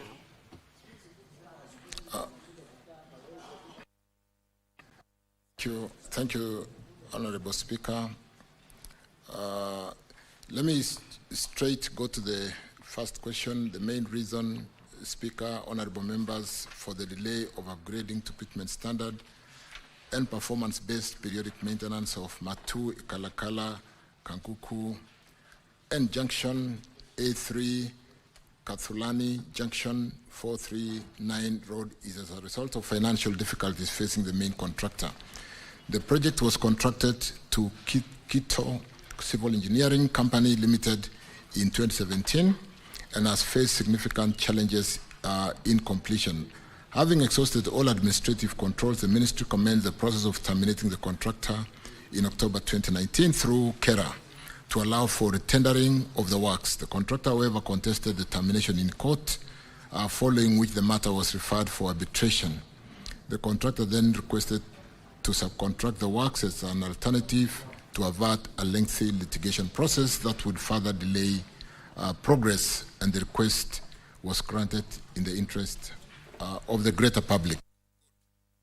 Subsequently, honorable members, has over time entered into several subcontracting agreements to facilitate the completion of works. 20th February 2023, when Lido Supplies and General was brought on board. As at now, the subcontractor have collectively the Kalakala Matu and the Junction A3 Thulani Junction, C439 Road section, translating to 54% completion status with some 92, almost 93 months, which is really totally, that's the elapsed time. However, on March 2024, the subcontractor left site citing non-payment of dues. The ministry has recently paid a total of 88 million Kenya shillings to the contractor of the project through what we recently did to raise funds, and the subcontractor has since committed to resume works before the end of June 2025. Allow me to basically follow up and confirm that because we did a settlement agreement to pay pending bills, and one of the conditions in the settlement agreement was resumption of works to receive that 40% payment. We are planning to pay an additional 40% before the end of this month, and it will be based on performance. So I'll be following up, Mheshimiwa Senator, to confirm that resumption has happened, because we can all agree that that has not been acceptable. But with the myriad of court processes and pending bills, with the solution having been reached through the recent payment, allow me to basically address that. On the second question, we are aware of the need to construct a structure to facilitate access along the Thika River, Galagala, Ishuko, Yakathini Road C438 in Masinga constituency to connect in Machakos County. The road serves as a link to Ikalakala ward in accessing roads such as Mutasha, Ithanga Hills, and the larger Masinga Ndithini region. The cost of constructing an adequate structure is Kenya shillings 20 million, and the construction shall be undertaken upon availability of funding. Not a very adequate. Allow me again to pay attention to that and see how we can quickly expedite funding for this particular bridge. On the third question, I wish to state that the reference Miu Yanganga Bridge in Masinga Sub-County has been designed for construction as a twin cell box. Is aware of the importance of the structure as it links the Kayole Mataka Kikule Road in Masinga constituency, Machakos County, providing a key transport link across the Miu Yanganga River and improving access within the Ndithini area. The cost of constructing the structure is estimated at 15 million, and a funding request for the same has been raised for consideration. The ministry through KERA shall procure and undertake works on the structure as soon as a budgetary provision is made, and let me also undertake to follow up that, because it's one thing to build roads with no structures connecting the two roads. And on the final one, the two structures were not allocated a budget on the financial year 2024-25, since they are at preliminary pre-construction stages, including designing of the structures. But that was 2024-2025. Allow me also to check, Honorable Senator, the status in the current budget 25-26, and I will do that. I thank you. Do you have a supplementary question to that? Senator Kavindu. Yes, Madam Speaker, thank you. Sorry, my voice is disappearing, but I'll try to strain. Bwana CS, you know, like that Kadhini, in 2016 we lost 5 people. They were drowned, and to date they've not been compensated. And those people, when they want to go to Masinga, which is their local town, they go through 3 counties. They go through Muranga, they go through Kiambu, come back to Machakos, going to Thika, if they want to go by road. And the way they cross there by just simple boats that they construct. Bwana CS, I really expect you to do something about these people of Machakos County so that they can cross those rivers in a dignified manner. The other one at Miu Yanganga, Bwana CS, those people cross there, even small children going to school across the river, they cross there in a very undignified manner, and most of them are eaten, are attacked by crocodiles and hippos from the river. And if you see the cost, if you check the cost of compensating one person who has been killed by a hippo or a crocodile, is 5 million. So if we lose as many people as we are losing, we've already compensated 9 people. That is 9 times 5 million. If you do the cost of compensating the people and building the bridge, to build a bridge is cheaper than compensating the people when they die. And we are talking of school children who are crossing those rivers going to school the other side. So, Bwana CS, kindly, I hope Madam Speaker will give you maybe a very limited time to respond to this so that we can move forward and my people of Machakos can be adequately supported by this government. And this road I'm talking about was launched, I remember when I was in Jubilee. Senator Kavindu. No, let me just finish this. It's a little one. It's just a little one I'm doing. Listen, Senator Kavindu. In 2017 is when I spoke about this road. Kavindu, and this is 2025. Senator Kavindu, you need to abide when the Speaker calls you to respond.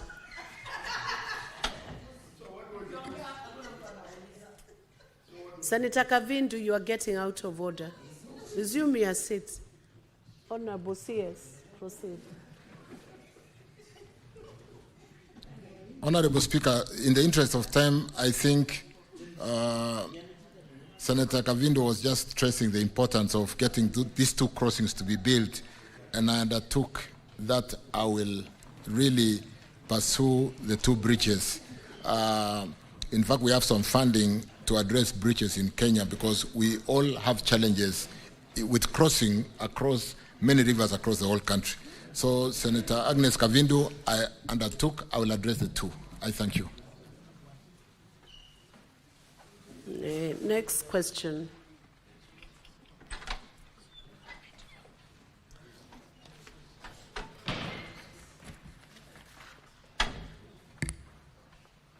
And you'll be very brief, Senator Kavindu. Thank you, Madam Speaker, for your consideration. Bwana CS, I have these few questions about a road. And A, could Cabinet Secretary provide a status update on the upgrading of the bitumen standard of the 25 Mombasa Road, Deviki, Kinanie Park, Kinanie Leather Park Road in Machakos County, which was allocated 1.785.779,141.98 by allocating by the Kenyan Urban Road Authorities, KURA, and explain how the road works align with the contract terms and road design specifications. B, could the Cabinet Secretary explain the reason for the delay in the completion of the project, which commenced on 15th July 2021 with a contract period of 36 months and expected completion of 14th July 2024. C, what measures has the ministry put in place to ensure the timely completion of all the current complete road projects by KURA and the Kenya Rural Roads Authority, KERA, in Machakos County, and could the Cabinet Secretary provide respective timelines on the same? Thank you, Mr. Speaker. Honorable CS.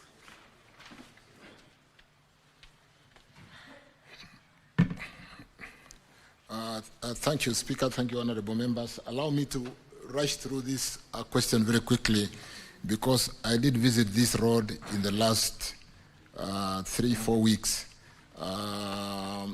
Defki Kanani Park, or to Kanani Leather Park, which is a big special economic zone out there in Machakos County, and which has a contractor called China Aerospace on the contract amount of 1.785. This road is a significant artery that will open job opportunities in the leather processing park, in what our president normally refers to. It's a ready market because we need to make, to value add our leather to make shoes for our school-going children. There's a ready market from leather, which today is not processed and sometimes being fed to the dogs. And Senator Kavindu, I've been told to personally supervise that road and complete it in the next 6 months. That road has now been provided full funding, and the contractor will not stop until completion. Let me just answer that on that particular road, and I have driven on that road in the last 3 weeks. We've provided full funding, more importantly, because it's important to do the road, but we need to open Kanani Leather Park. And therefore, I want to assure you, within the next 6 months, in spite of the status of the road today, we'll complete construction of that road. I think that would suffice to answer A, B, and C, and I can undertake that because I've been told to personally take on that project to ensure that we open Kanani Leather Park. With respect to the roads which are currently going on in Machakos County, is that number C? Following the clearance of most of the pending bills, which we have just done, we didn't really complete. We paid 40% and we are paying another 40% in a short while, maybe by end of this month. The contractor resumed works and requested an extension time which was reviewed and approved, setting the revised completion for the project to 2026. But this is the one which I've said we are not giving up to 2026. We need to finish before the end of this, in the next 6 months, which is just by end of year.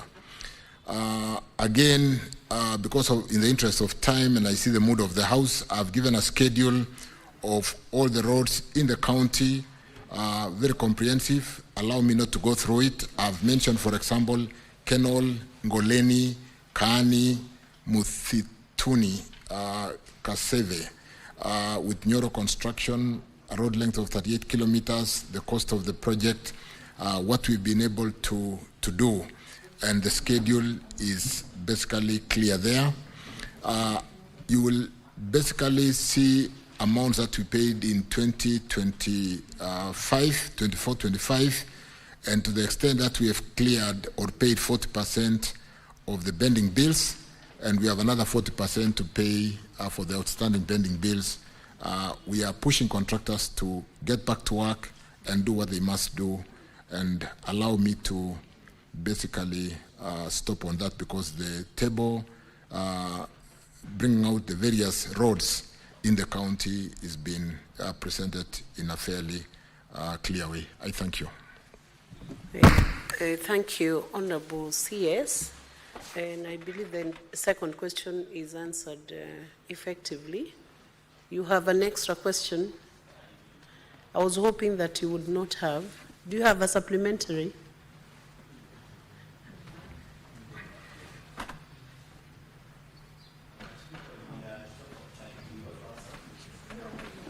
Would you,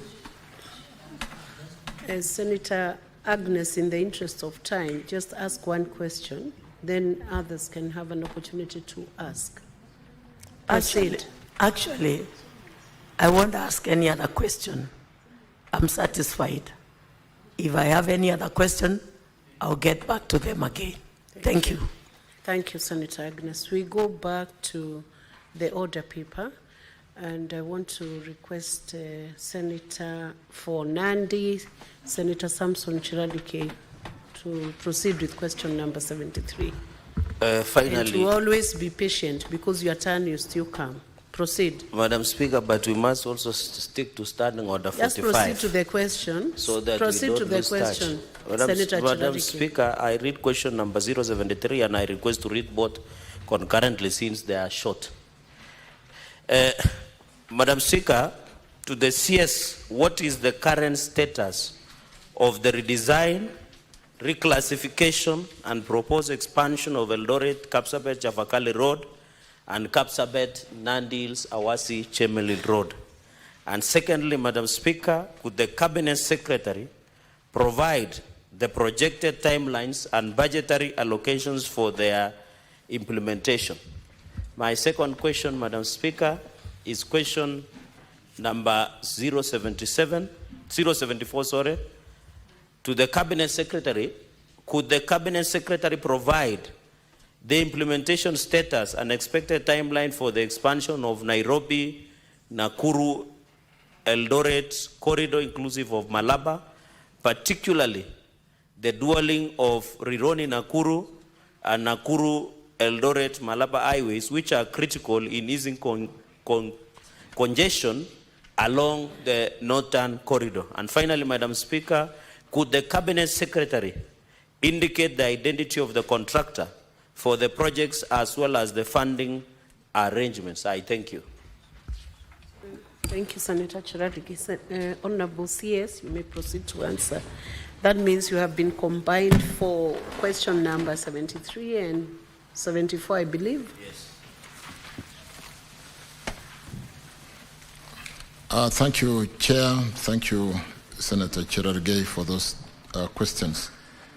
The current status of design for Eldoret, Kapsabet, Chavakali, and Kapsabet Chemelil.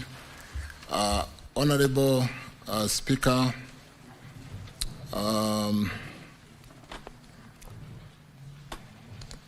redesign, the current status of the inquired road is as follows.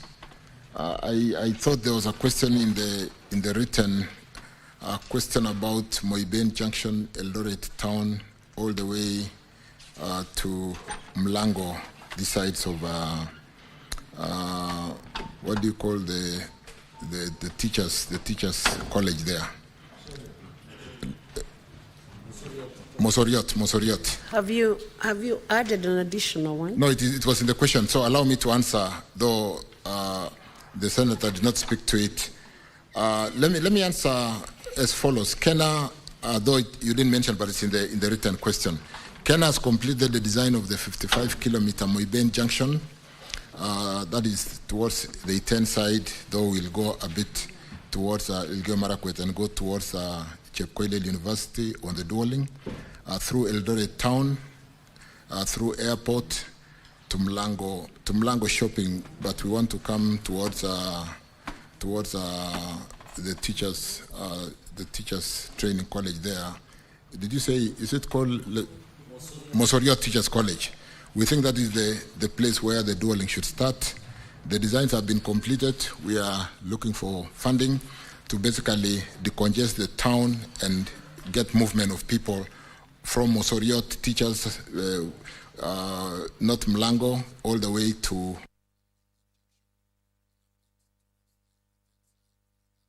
towards Chepkoilel University. With respect to Mlango, Kapsabet, Chavakali, we don't yet have any designs, but on the first one we have design and we are finalizing the funding. On the reclassification of Eldoret, Kapsabet, Chavakali, and Kapsabet Chemelil Road section, this was done in 2020 from Class C to Class B, and we are currently revalidating, given the current court ruling, the recent court ruling, which kind of declared the classification of roads unconstitutional, including that Section 6 of KRB Act on the sharing of RMLF levy. So we are working on that, but that has been done and upgraded from C to B. With respect to the design of the 50, I've talked to that. Let me not repeat the Moiben Junction. I've said we're coming to the Teachers College all the way to Moiben and go towards the university and towards the 10.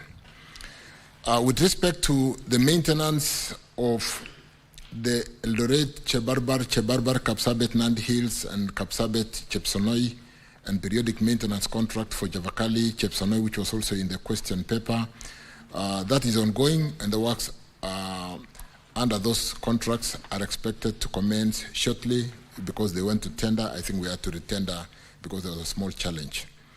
The design of the 55-kilometer Moiben Junction, Eldoret Town Road, Airport, Mlango Shopping Road is complete. And like I said again, I don't know why I've repeated myself quite a bit on that, but we have stretched from Osoriot all the way to what I did mention. The next question with respect to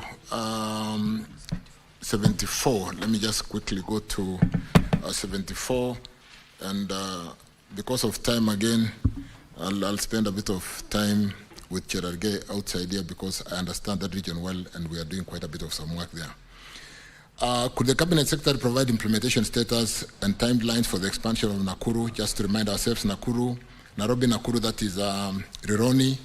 Rironi is where the current dualling ends and goes all the way to Nakuru, to Eldoret, and all the way to Malaba. We've done, let me just go in a structured way. The Ministry of Roads and Transport, through the designated contracting and implementing authority, Kenya, is preparing to launch a new procurement. I think this answer was written a while ago. We are in the process of project development under the PPP process. We have gotten a number of concession proponents, and they are currently going through development phase, and we expect, all going well, to break ground before the end of August for Rironi, Nakuru, Mau Summit. And we will do Rironi, Maimayo, Naivasha as a bypass. It is called A8 South.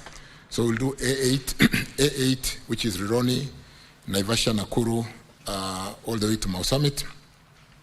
And we'll also dual A8 South, which is Rironi, Maimayo, Naivasha, to be able to remove that challenge of congestion on that road. So as we speak, we don't have a contractor. They are currently being evaluated through the PPP process. They are at development phase. So when you drive on that road today, you will find some people drilling the road to check the profile of the geotechnical work in terms of the structure of the soils. We have given them some 10 days to finish that and give us the response so that if we were to award, we'll then be able to answer the second question on who are the contractors. Senator Mofaya, you are bordering on being out of order now. You cannot do your phone call within Senate when the Cabinet Secretary is responding. So I thought it was a supplementary question, sorry. Honorable Speaker, Honorable Cherargei will be able to pronounce who are the contractors as soon as the PPP Directorate does. And we are really working with speed because we do appreciate that Kenyans have suffered on this road with the kind of congestion, sometimes people sleeping on the road.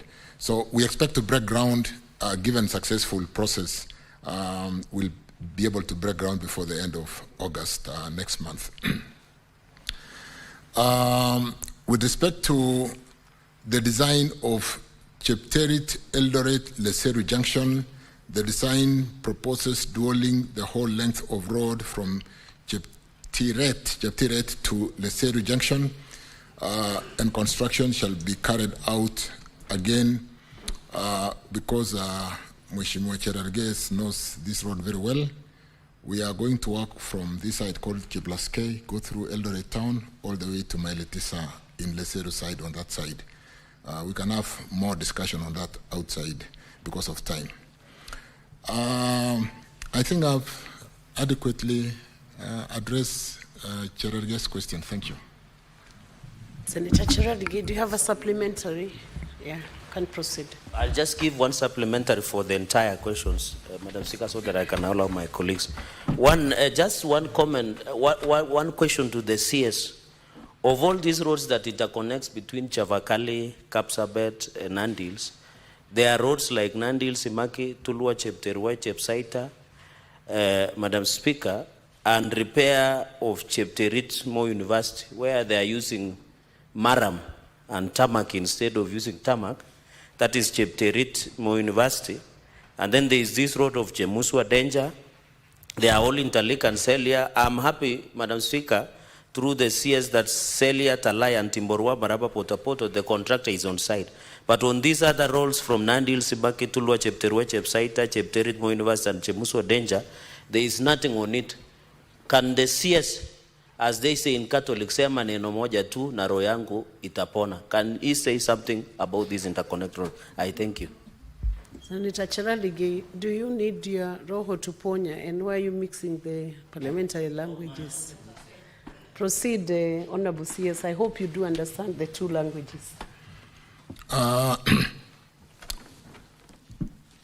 Honorable Speaker, members, I think we've done quite a bit to unlock, like Chemuswa Danger on the other side, it is the same contractor and they have started from one side. Do we move the contractor to the other side?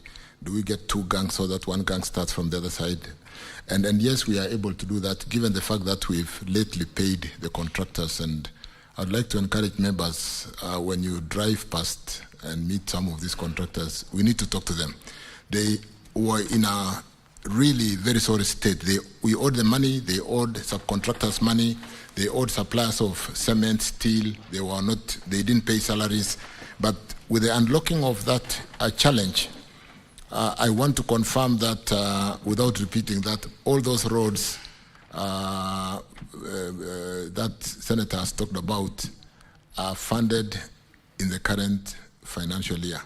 And I would like to spend some time with Senator to confirm that, and therefore, and it's the same thing across the whole country. We've really done fairly well with the unlocking of the bending bills and ensuring that every road that has a contractor has at least a milestone funding in the year 25-26 to ensure that we do not only pay them for the bending bills, but we have money to pay them for the subsequent certificates they are yet to give us.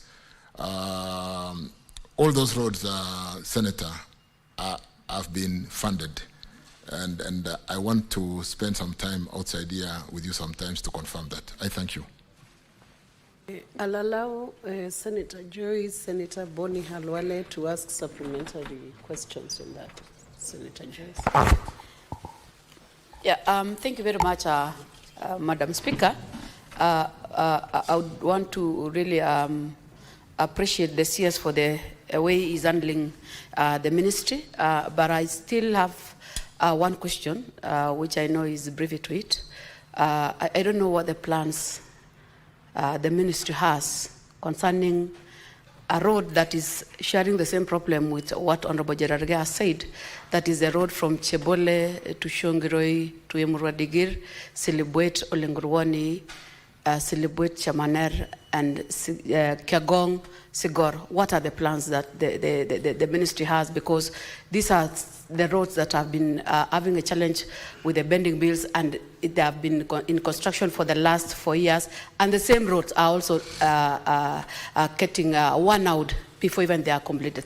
Can the CS respond to that? Thank you. Senator Joyce, I think you've breached the rule of giving a supplementary question springing from the principal question.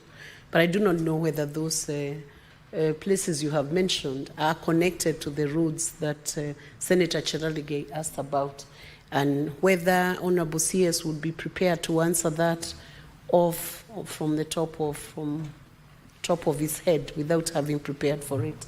Honorable CS, are you able to respond to that?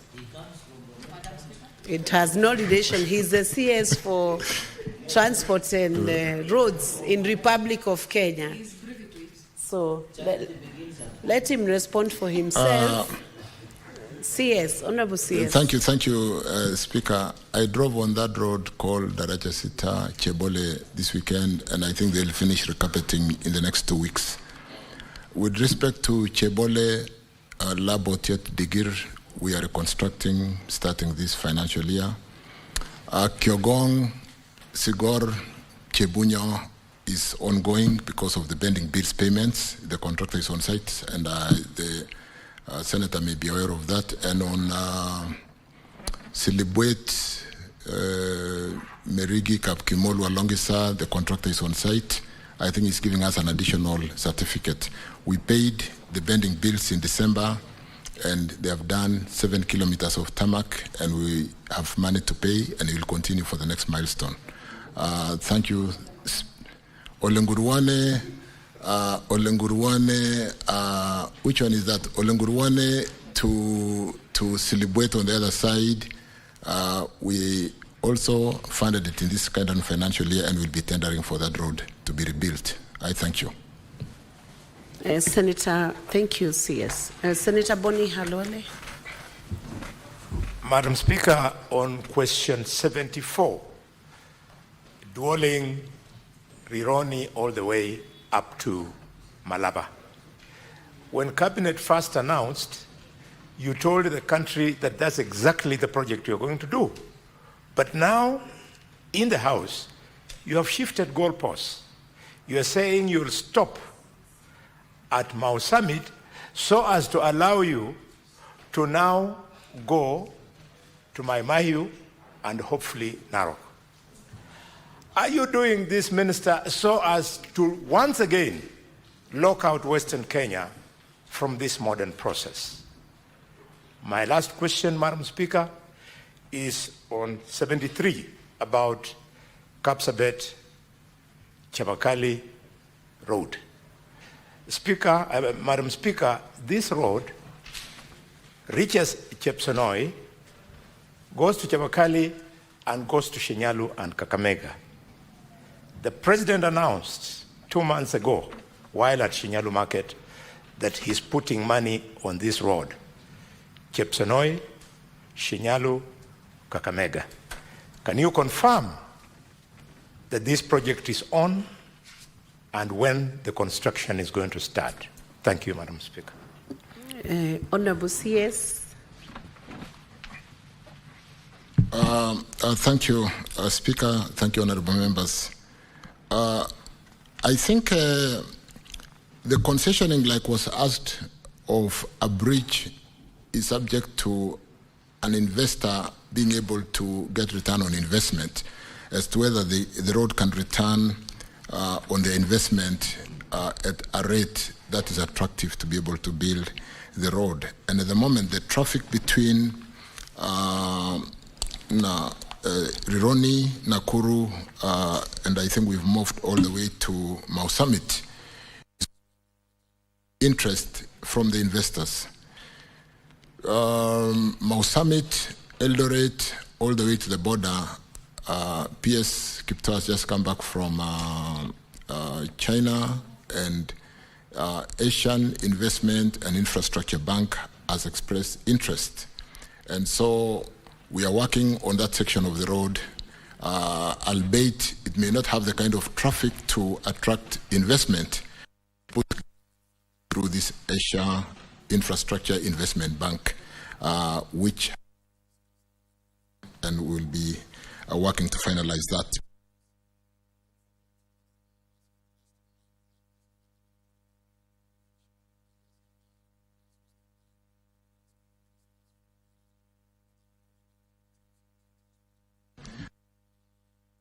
Last Friday, and to just remind us that Kenya is an anchor state with the advantage of Mombasa port service in Uganda, Kigali, all the way to DRC and South Sudan.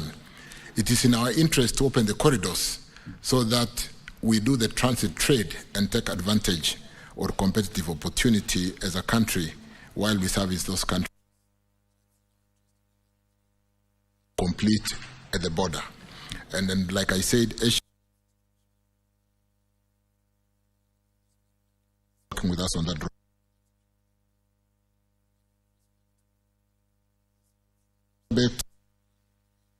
Sonai and to Kakamega. Again, we can have a discussion outside here. It's close, so they are closing tomorrow, and it was retendered. We'll award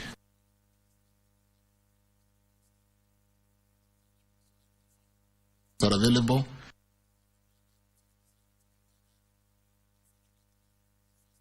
Challenge, and it was retendered, and we seek time at building that road. Thank you, honorable members.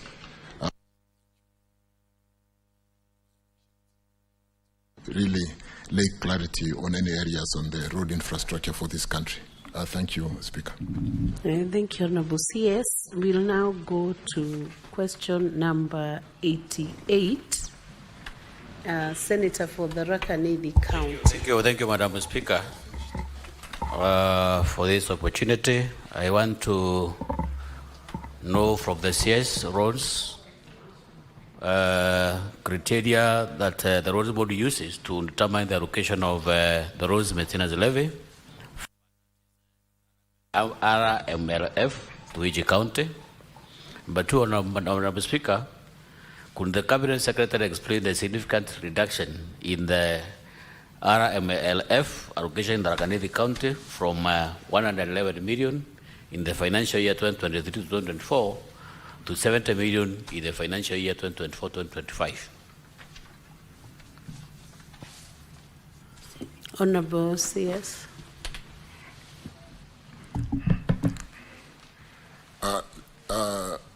Honorable Speaker, I actually thought we had finished, but let me go through this very quickly. The road maintenance levy is allocated in accordance with the criteria provided in Kenya Roads Board Act 1999, I think Section 6. From 2015 to 2016, 2020 to 2021, the road maintenance levy was allocated to the roads agencies as tabulated in that table: 40% to Kenya, 21.8% to Kenya Rural, and Kenya Urban had 10.2%. County governments had 15%.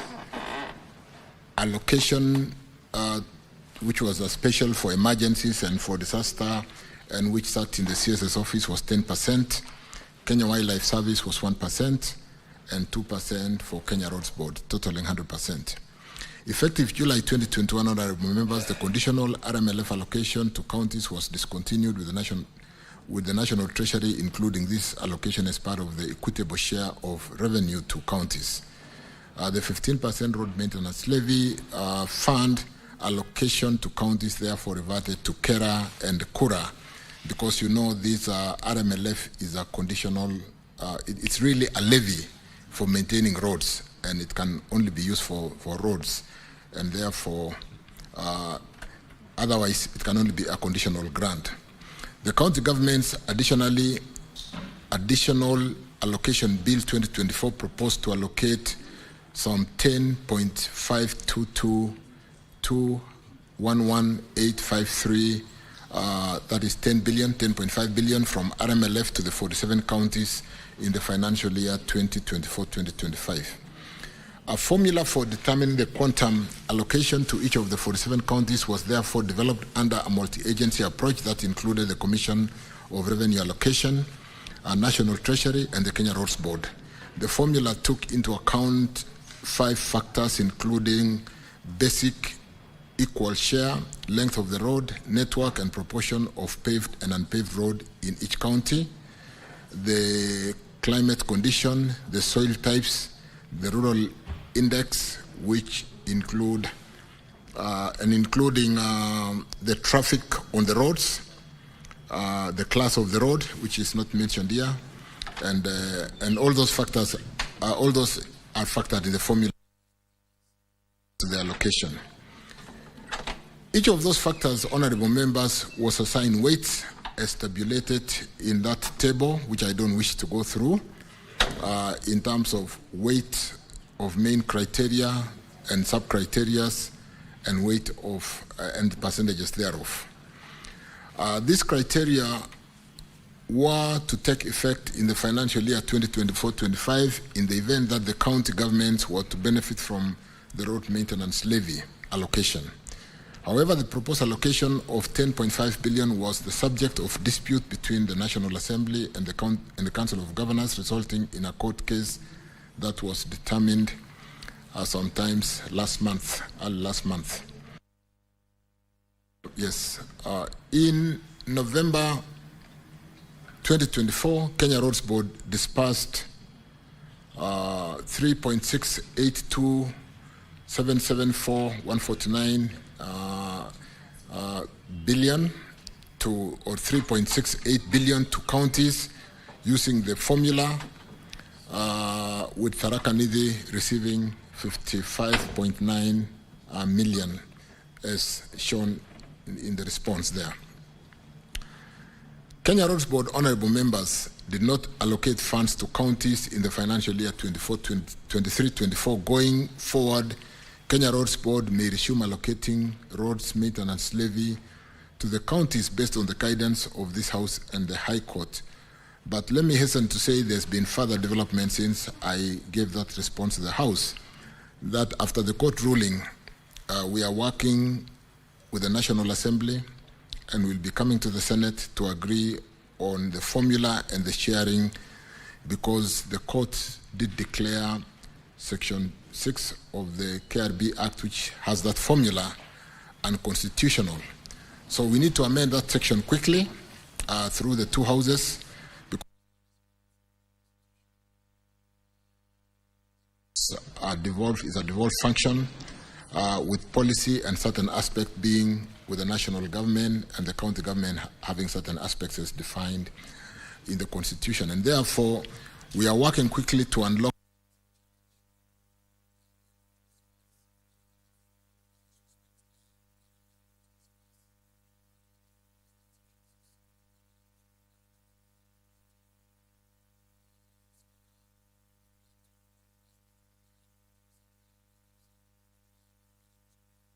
Act unconstitutional with respect to some sections, Section 7, on the classification of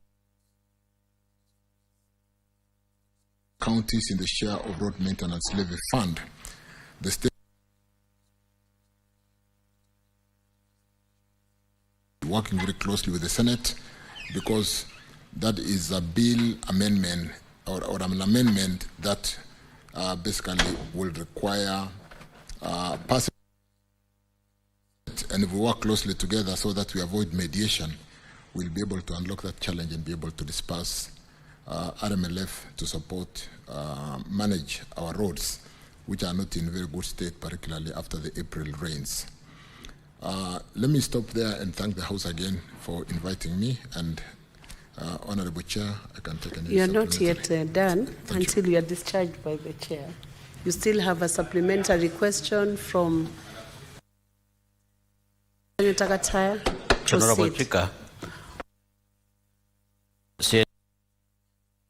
formula which has all the rule proved to be very discriminative. Madam Speaker, if you go to the Tharaka Nithi, we have very many stoned road projects. I'm very sure Honorable Waziri is aware. He must be aware of a road which originates from some parts in Tharaka. This is Gatonga, Marimandi, Chakariga. This road has been stored for close to 15 years. Actually, this road is peeling off. Even the parts that were done is already, those parts are already peeling off, and we have witnessed several accidents for the last few years. We also have a road from Mutindwa, Kombogori, all the way to Itombani in Ichogoria, and several other roads, Madam Speaker, that have stored out of this discriminative formula, which related some part of the country, including the Tharaka Nithi. So what is this the ministry is doing to make sure that we have equality, we have balanced the distribution of these funds, to make sure that every part of this country is served equally, to make sure that all the roads are done? Because we have seen some parts of this country terribly neglected in terms of road network. What is your ministry doing to make sure that we balance the equation, to make sure that everybody benefits? Yes, you can proceed to answer that. I think, let me respond again and thank you for the supplementary question, Honorable Speaker, Senator. With respect to really when we spend time to see what we've been able to do with securitization of a portion of the road maintenance levy in line with Section 32 of KRB Act, Section 32 of RMLF Act, Section 32 of RMLF Act, we've been able to raise funds and address some of the challenges facing our roads. A number of them were bending bills, a number of them were maintenance challenges, because the maintenance vote alone from RMLF may not be adequate to maintain all our roads. And I want to confirm that the formula that has been developed to take care of length of roads, the traffic on the roads, the class of the road, and so on and so forth, will distribute, is basically meant to share the revenues from RMLF between the national government for purpose of maintaining national roads, depending on the class of the road, and the county government, and we are quickly working through that amendment so that we can unlock the challenge. But like I said, that securitization has unlocked a lot of challenges and given us liquidity to address some of the challenge roads like Chakarika, Marimanti, Katunga, the 36-kilometer road, which is in a bit of a state of disrepair. And I want to confirm to the Senator that this road has received attention, and in this financial year, we'll start recarpeting that road. Among us, the many other projects within that county of Tharaka Nithi that is receiving attention, like all the other counties in Kenya. And so I can confirm that Chakarika, Marimanti, Katunga, 36 kilometers will be recarpeted this financial year. I thank you. Thank you, CS. Senator George Bugwa.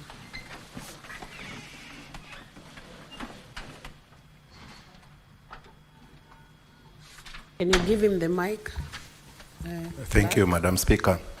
CS, in the previous financial year, there was some money which were allocated and disbursed to counties, but they didn't clear pending bills for the contractors.